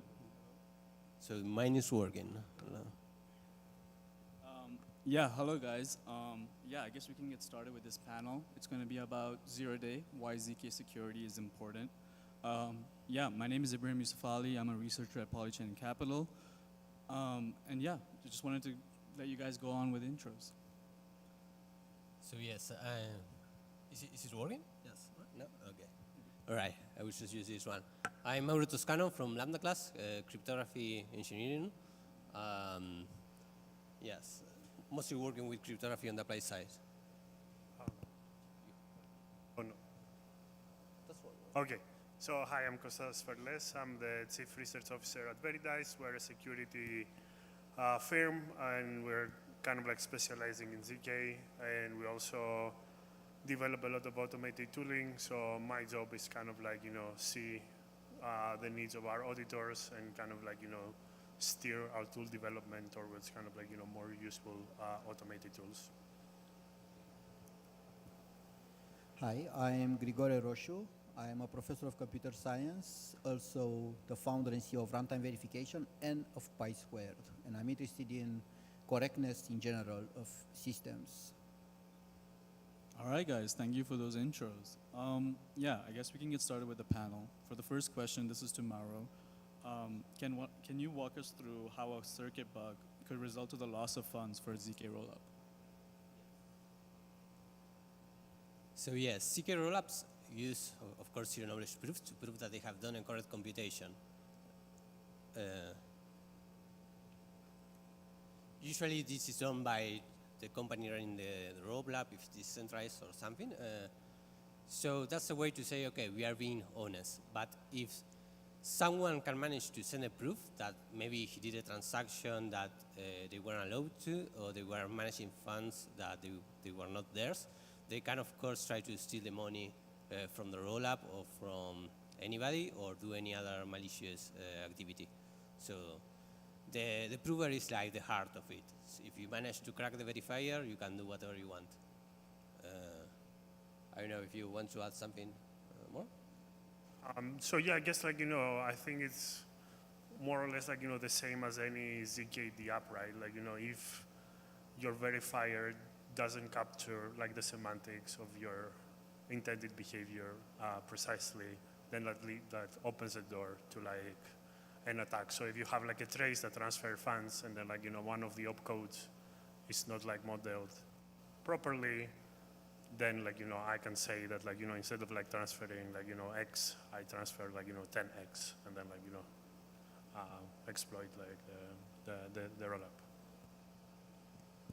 No, I have nothing else to add. Let's move on to the next. Yeah, can you speak closer to the mic? I can barely hear from here. Not working.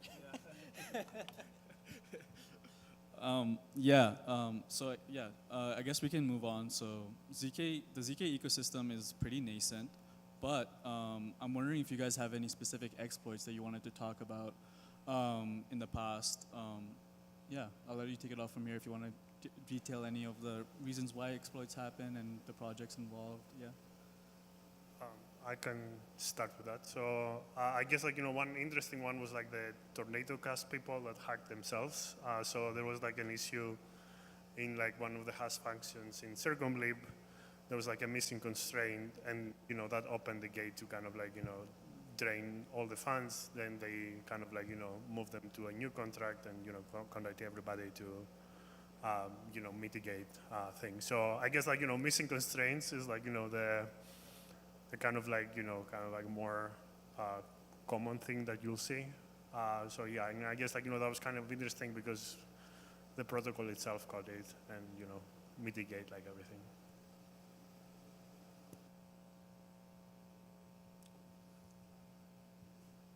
Yeah, I could add some other ones. For example, that's an exploit on the constraint level, so probably some unconstrained value or something. There's also have been exploits like on the layer below. For example, Ariel found some exploits on Zcash that allow you to print money. So that was really bad. The good thing is usually people who know this, they are kind of good actors and they report it, and nobody bad has actually happened for a while, I think. Maybe you have some counterexamples, but the most critical ones I know, they were solved without anybody losing funds. And yes, then protocols that are badly implemented, for example, Frozen Hard exploit allow you to exploit the bad implementation of Shamir. That's also on the low level. And then you have exploits on the higher level, maybe on the protocol, how you reach consensus, or how the nodes operate. So yeah, for me, those are like the 3 points you can actually exploit, and you will see things done. Yeah, so I have not run specifically in any ZK errors directly, but in some compilers have errors, lots of errors, right? And we are taking a big risk already with compilers. And then additionally, we have all the problems with the ZK circuits for the VMs. It's a huge trust base, right? That we build everything upon, right? So we simply have to trust millions of lines of code in order to verify correctness. So it's a serious challenge. No, yeah, thank you guys for that. So this is a good primer on why ZK security is important. And so we've dived into a couple of examples of ZK security exploits. But before this, I guess it's important to dive into advice for current ZK projects about how they can prevent exploits. And I guess a good question to get us started on that is, how do we know if circuits and proving systems are secure? I'm sure you guys' experience within that field, like what advice would you give to starting ZK companies? I can start. So I guess, I mean, like the short answer is like, if you have like been audited and well tested by like, someone credible, like the best case scenario is like, if you have formally verified something. So the longer answer, like, involves like, several security checks. Like, you have to make sure that like, you have avoided overflows in fields, that you have like, instantiated cryptographic primitives correctly. That's mostly applies for like, the proving side of things, like, the backends of ZK systems.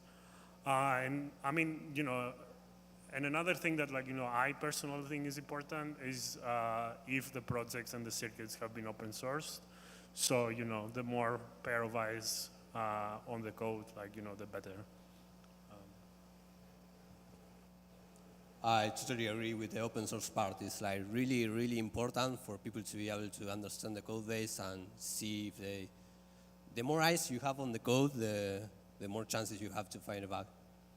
So that's really useful.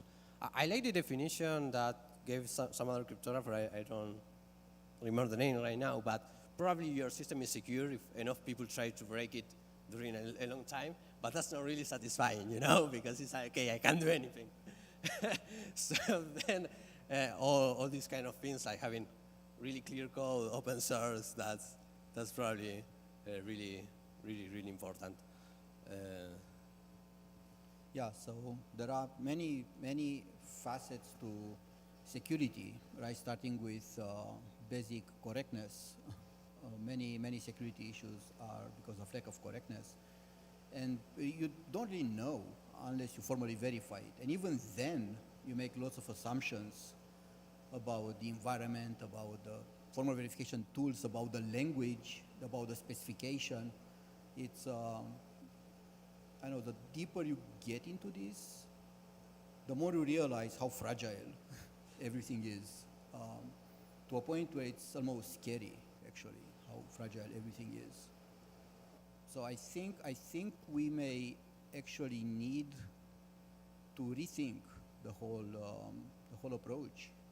That I firmly believe in verifiable computing in general, because mixing the complexity of the programming language or computing environment with the complexity of the zero-knowledge circuits and with lack of specifications and with programmers who do not have a background in formal verification or analysis even, and with auditors who are in high demand but not enough, right? So I think there are lots of problems that we have to worry about, and I don't have a solution. I'm just noticing that this is a very complex field that accumulates all the problems we had already in the programming language and and software engineering field, and now on top of it we also put all the ZK complexity.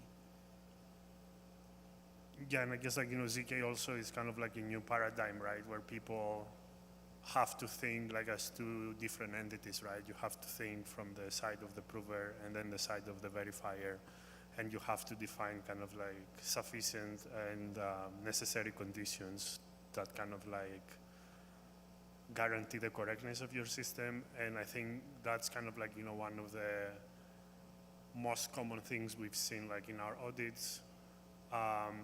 And another thing, like maybe moving to the advice part that you asked, like, you know, what advice you would give to like new ZK developers, I would say, you know, target correctness first and then like, you know, efficiency, because like, you know, we have seen like a lot of cases where kind of like premature optimizations kind of like lead to like very messy situations. And then like, you know, if your code has been kind of like focused on optimization first, it's hard to kind of like refactor it to like, you know, make it correct, right? Because you're already into the weeds.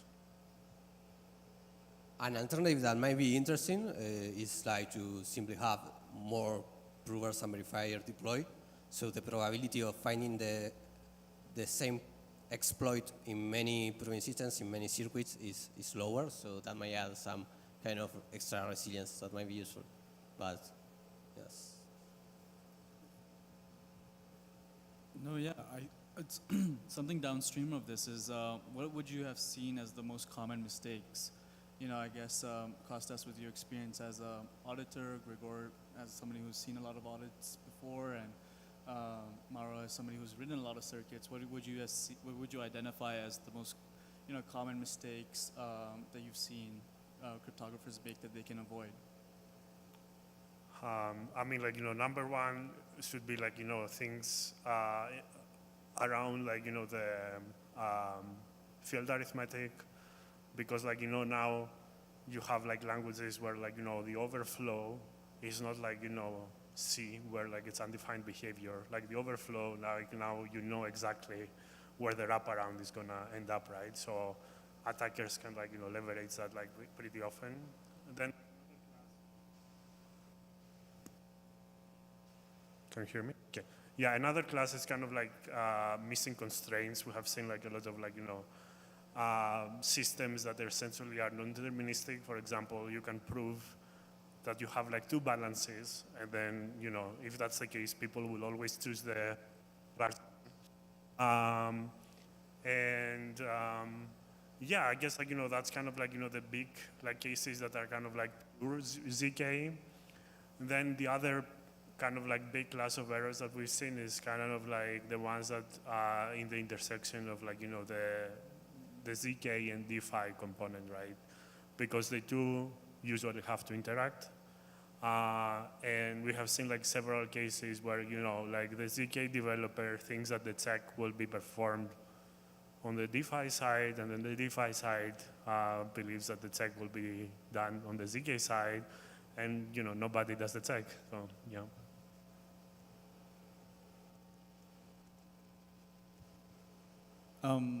Yeah, I think also we touched on the fragility of the ZK ecosystem, and something that's been talked about recently is the composability. You know, within the ZK space, that's proliferated within the traditional programming languages of, you know, leveraging off of audited modular code. But yeah, curious if you guys have any specific takes on that. I know, ideally, we should not write ZK circuits. We should not craft them, you know, we should not custom make them for applications. We should have tools that generate them for us, right? Directly correct by construction. Like the ZK LLVM approach is a great approach in that direction. So once we know what we want the circuit for, let's have machines generate the circuit for us. Because if we can generate code, that's common, you know, knowledge in program verification, that the best way or the alternative to formal verification is program synthesis. Generate the programs directly from their specifications, and then you don't have to verify them. They are correct by construction. It would be nice to have something similar, right, with ZK circuits, because it is sometimes even the business logic of the contract is complex enough that we mess it up, right? So if on top of that we combine it with designing a circuit with, how many polynomials, how many parameters, there are lots of ad hoc choices made that can be in conflict with the business logic decisions that you make. So I just think the ideal, if we had to dream about an ideal world, it would be nice to generate all these circuits automatically from the security properties, maybe even, or correctness properties. Is that too much to ask? I don't know. No, I'll second that.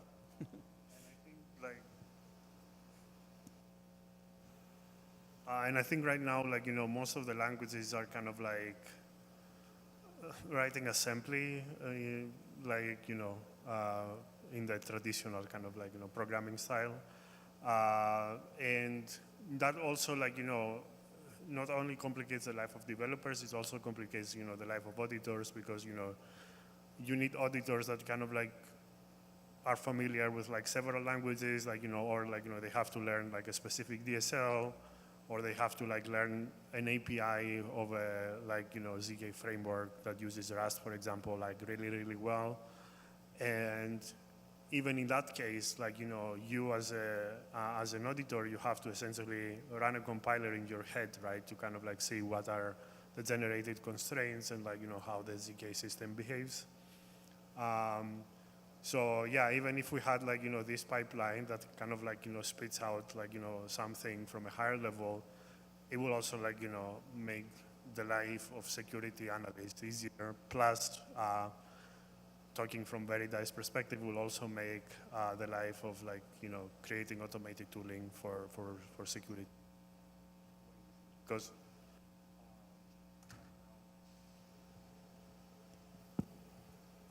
right now, we kind of have to try to support several different frameworks and ecosystems, each of which kind of makes their own design decision, and it's kind of tough. Honing in to what you mentioned, Kostas, about languages and DSLs within the ZK ecosystem, can the language or framework used to write a ZK system affect the type of bugs that might be introduced?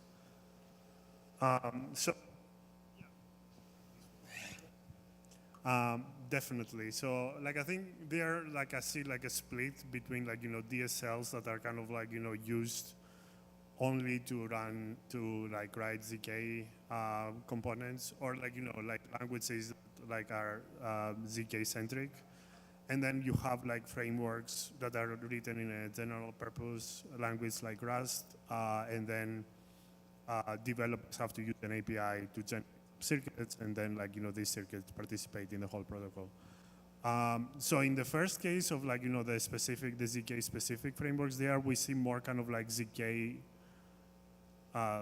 ZK type of bugs, like overflows in the fields, unconstrained signals, and so on and so forth. So for the latter case, we kind of see those as well, but then you also see bugs, more traditional bugs, right? That then if their values kind of flow into the ZK API, will also affect the of the generated circuits.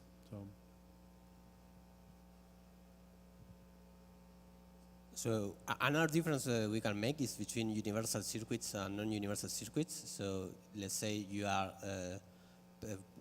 trying to prove a VM, it could be Maiden, Cairo, or a CKE VM, or that kind of VMs. Then your circuit is going to be unique no matter the program. That's what we call a universal circuit. So in that case, the probability of a programmer that's trying to write its own program of adding an unconstrained value it doesn't exist, because the programmer is not actually allowed to change the constraints of the systems. So maybe that's another difference you can make. In universal circuits, the user can of course add security bugs, because it's their program. They might do something wrong. They might use non-deterministic memory. That means they might hint something that might be wrong, but usually there won't be any mistake from the constraints. And of course, the other examples that were given before, when you are trying to, if you are the one writing manually constraints, the probability of making a mistake of having an under constraint value is really high. And then you have intermediate cases, like maybe things that compile into circuits, so they are more higher level, but not that higher level as to have a universal constraint.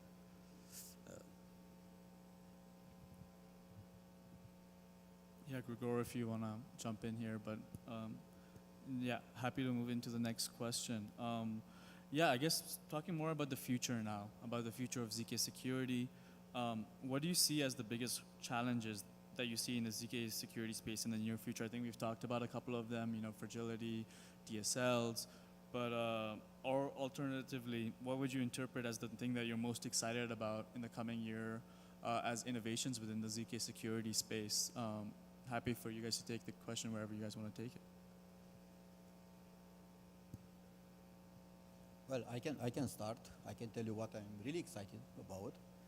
And I think that is the marriage of two important domains that are both concerned with correctness, but they lived separate lives until now. One is the formal verification community and formal semantics community, and the other one is the verifiable computing community. Mathematicians and logicians versus cryptographers. And they don't talk to each other enough. They don't talk to each other almost at all. Probably Veridise is one of the few companies that will try to use formal verification to analyze cryptography. But I believe that we can do more than that, more than just using formal verification to analyze cryptography. But to put them together in a way that they are more than the sum of the parts. I know I'm unfolding my own agenda now, but I truly believe that we should go through mathematical proofs. So computation is mathematical proof. So why mix it with ZK? So let's leave the computation in its world, produce mathematical proofs, and then let's use cryptography to verify mathematical proofs. Because if we do that, then we get end-to-end verifiable computing, but going through the rigor of mathematics by construction. It forces us to do it right. It doesn't mean that we will not have security leaks or that we'll not have other problems, because the program itself may be buggy, right? But at least we don't take the additional risk that we mix the complexity of cryptography with the complexity of the programming language implementation. That's what I believe could help us innovate actually even more, both on the ZK front and the programming language front. Imagine that you want to invent a DSL for a particular kind of chain or app chain. You have a perfect DSL for your application, and then you'd like to have ZK. That's a nightmare. Now you have to hire a team of cryptographers and a team of programming language people and come up with a circuit for the DSL, right? That's a huge effort, which is not reusable, right, by others. I think to me that would be really how I see the future. That what would make the future exciting, I think, where we put together two important domains that, lots of years of research has been done in a way that is more than the sum of the parts.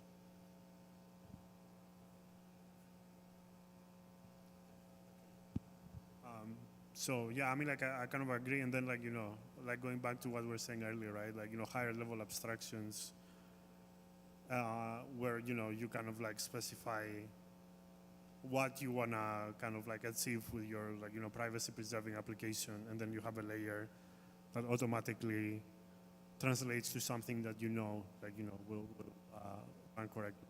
Like that's kind of like an exciting kind of like future to me. And then to come back to the challenge part of the question, then you have like the challenge is there is kind of like okay, now you put your trust base becomes like this compiler or synthesizer or call it whatever you want. So like that will be like the next big challenge if we go down down that road. And then touching upon kind of like, another challenge that like I think it's kind of like a challenge even now, like navigating like, the alternatives like one has when picking like, which ZK framework or language to pick is going to become harder and harder. And like I think like byproduct here is that like, we will need like more kind of like education for developers to like, make sure that like they pick like the framework that fits their needs and they just don't pick like something just because it's currently kind of like, the hot thing to use.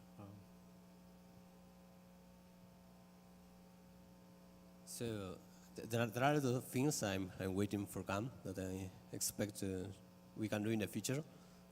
I think moving to some higher level language, maybe starting to code just in RISC or whatever language people know, make the proofs, that will probably make the system safer.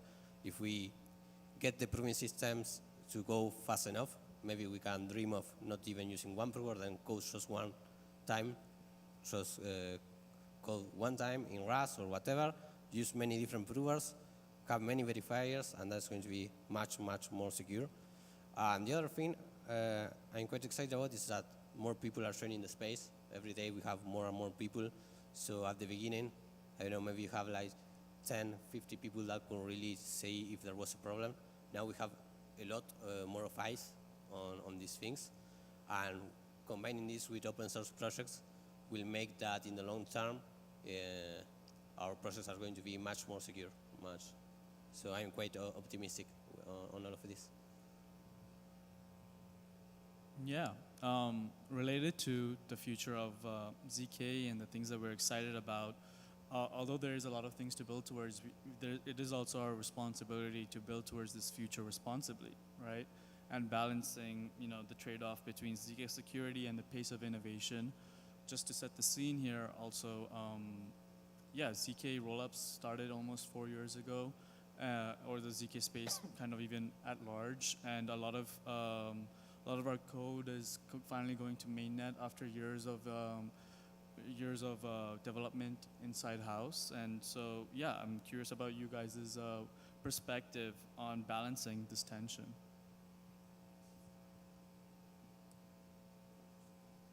Okay. I think this tension is not something special in ZK. I think it happened a lot in Web 2 and traditional computing. There's always maybe a tension of people wanting new stuff and people wanting things to be secure. And if you want things really fast, maybe you want to, hey, let's push these changes. I want this new feature. I want this to go really fast. I need this. That generates a tension between change and moving forward and having something stable and secure. I don't have the best answer on how to handle that, but I think it's a challenge we'll have to deal with. I guess like I agree that like this is not like kind of like a ZK specific problem. It's kind of like, you always have like this mentality of like, move fast and break things type of thing. I think what's a bit scarier about ZK is like, we have to be a bit more careful because like especially for privacy preserving applications, right? Like there might be like an exploit out there that we don't know about it yet, right? Because things are encrypted like most of the time. So I guess like, maybe to balance things, I would say like, if we kind of like, us as community kind of like decide on like a set of primitives that we're interested in kind of like using to build like things like moving forward and have like these kind of like primitives be well tested and like, audited or like security analyzed and being open source.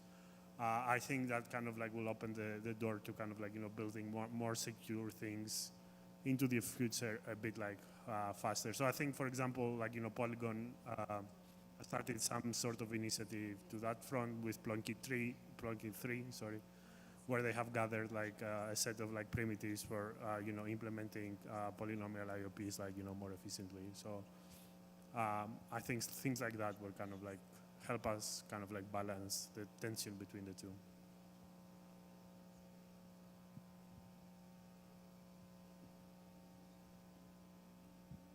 Yeah, related to that about, how do we build sustainably and, move quicker into the future. What about security checks for ZK circuits and automating that? I know, Kostas, you might have some specific thoughts on that. Yeah, sure. I mean, similar to any other kind of language, at Veridise, we kind of develop tools to help us during our audits. So for ZK specifically, we do have static analyzers that will help us kind of catch the low-hanging fruits on a system, right, that we're about to audit. And there we kind of look for specific patterns. Now, these patterns are a bit different, so we kind of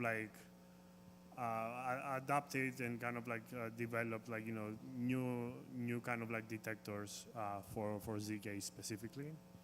And then you move to kind of more exotic stuff where you formally verify properties for your circuits, and then do have a tool that kind of proves that your circuit is at least deterministic, right? You cannot have whatever it calculates is a function, it's not a relation. You cannot have cases where you have for example. So that's kind of one step forward to kind of more sophisticated. Next step.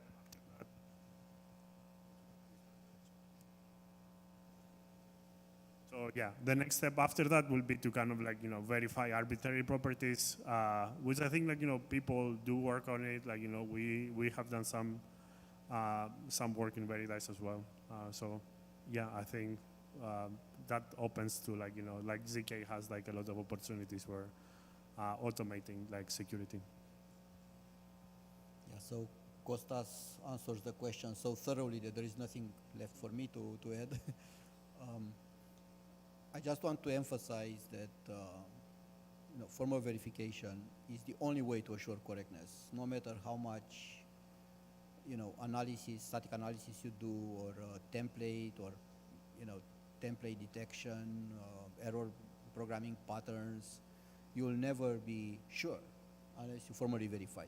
And even then, even when you formally verify, then you are still not sure. I know this is not a positive answer. It's just that it's very hard. I personally believe that we need to rethink the whole problem,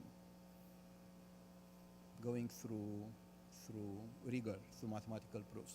People have done that already in the programming language community. Right? Initially, programming languages were just compilers, interpreters, and that's it. What is C? Well, whatever GCC implements, that's the definition of C. Right? But then things evolved, and we have formal semantics of languages, and those define what the language does. Right? So similarly, I think we should take the problem at least equally seriously with ZK. Right? Yes, ZK is mathematics, polynomials. Yes, but it's a different kind of mathematics, right? And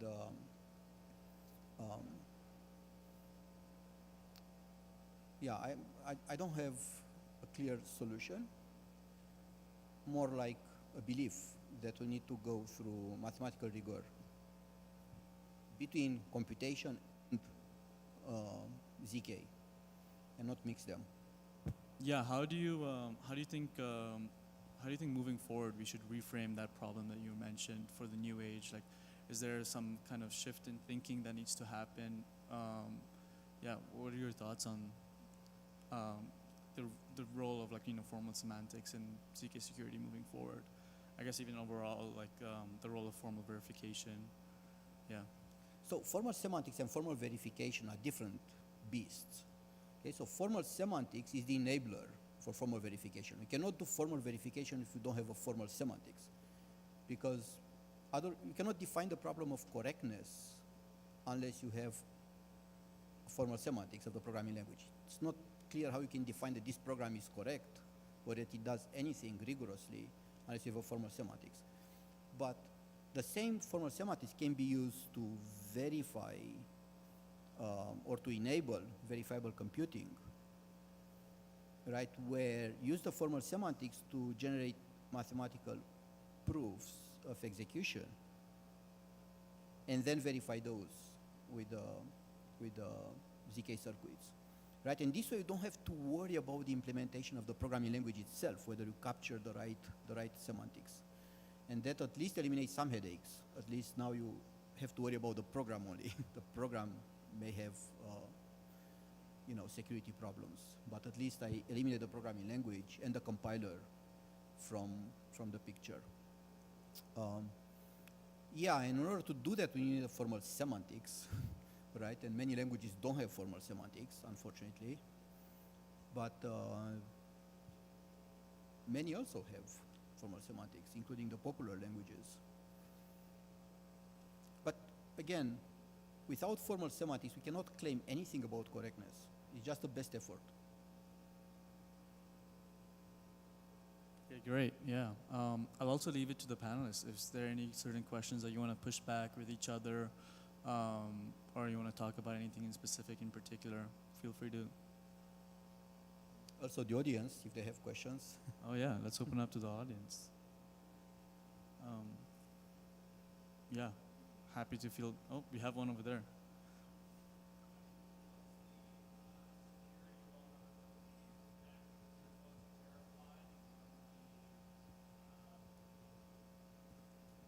Sorry. Hi. What's the security vulnerability for ZK that sort of keeps you up at night, that you're most scared of?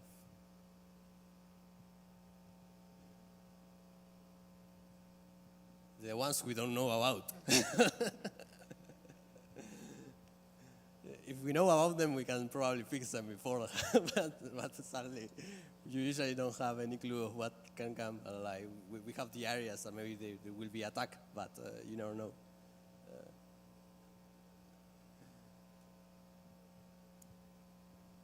No, you read my mind. Like that's what I was gonna say as well. Yeah.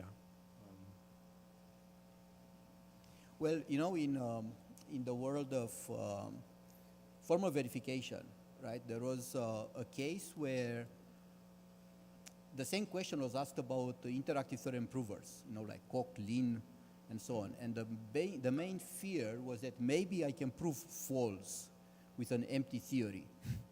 Right? So if you can prove false starting with an empty theory, it means that you can prove everything, right? So the whole thing doesn't make any sense whatsoever. And people prove false using Koch the first time, and then they fix the problem, and then somebody proved again false. So that's the nightmare of formal verification. And if you do what I suggested, to go through mathematical proofs, if you have a framework where you can prove false in an empty theory, a logical foundation, you can prove false from an empty theory, then the whole thing collapses. You can prove the factorial of 3 equals 1.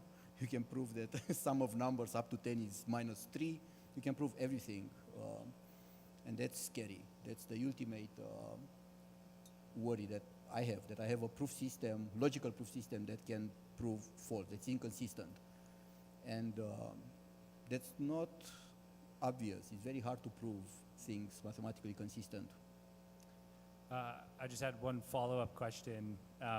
Based on your answer, if you sort of were to observe the boundary of known and unknown, what boundary is most blurry, so to speak, that maybe keeps you up at night or gives you some fear? So I'm not sure if I completely understand the question, but I will try to answer. Do tell me if this doesn't answer. I think I agree with what has been said. Probably you can qualify the possible exploits in different things. I think, for example, the lowest kind of exploit usually is denial of service that is not related to constraints and probably doesn't worry us that much. The worst thing is breaking the whole proving system, and as they said before, proving whatever you want, and no matter the statement, and in the middle, maybe just breaking one individual circuit when you say, okay, this application is broken, but the rest is good. So maybe at least the damage is more localized, not affecting the whole system. So maybe that's a categorization of the unknowns. We probably fear more the unknown of something that breaks everything. Yeah, just to maybe rephrase my question, I guess what I'm getting at is I want to get an understanding of your intuition for where security vulnerabilities may lie, even though you don't have empirical evidence to prove that they're there. Okay. We have seen vulnerabilities in all the layers, to be honest. Like we have seen papers that claim a proof and the proof was wrong and they have been hacked. I think that's probably not the most common things. Then there are a lot of implementation mistakes when people think they are implementing a protocol, but they make this change or the code is not doing what they think they do. So that's probably more related to formal verification, so maybe that's a way to solve that, those kind of implementation issues.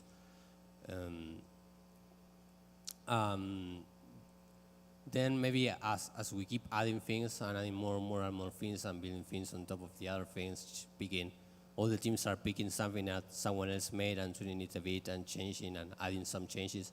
I think those changes can also lead to mistakes because maybe the original author had a really good idea and the next one comes and just copy them and doesn't understand something and it gets changed and it gets exploited. Maybe that's the area. I'm not sure if that answers a bit the question. But what keeps you at night? And how can we help you? I don't know, the stuff that you guys are doing. And the we try to find solutions, right? Right. So but you're finding solutions at the edges, so to speak. So yeah, it's really what you guys discover. I mean, it's truly scary if you can prove everything, right? Then it means that you cannot trust the proofs. Why do we have them, right? So that. I'd like to answer again, like your previous question, with the more specificity that you wanted from the second one. I guess to me are kind of very deep logical bugs that typically as either developers or security analysts or whatever title you want to put on someone. We have kind of a very limited buffer on how far ahead we can think in terms of how an attack might play out, right? So at the end of the day, the most critical bugs are logical bugs, right? So if there is a bug that requires, I don't know, 10 steps to be exploited, and then that will drain the whole protocol, that will keep me up at night for sure.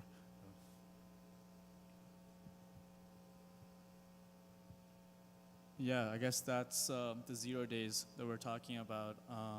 So yeah, thank you so much for elaborating on that.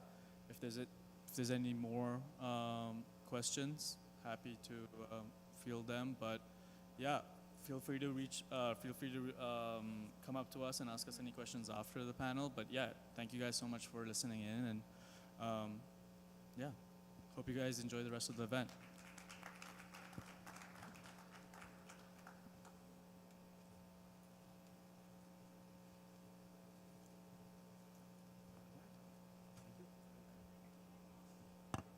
All right. Thanks for everyone who's left. Thanks for making it to the bitter end. Feel free to follow us if you want to see the live stream recording, event follow-ups, what have you. Also, we're going to be sending out a survey after this, so please take a couple of minutes to let us know how we did. And thank you so much. Enjoy your time in Denver.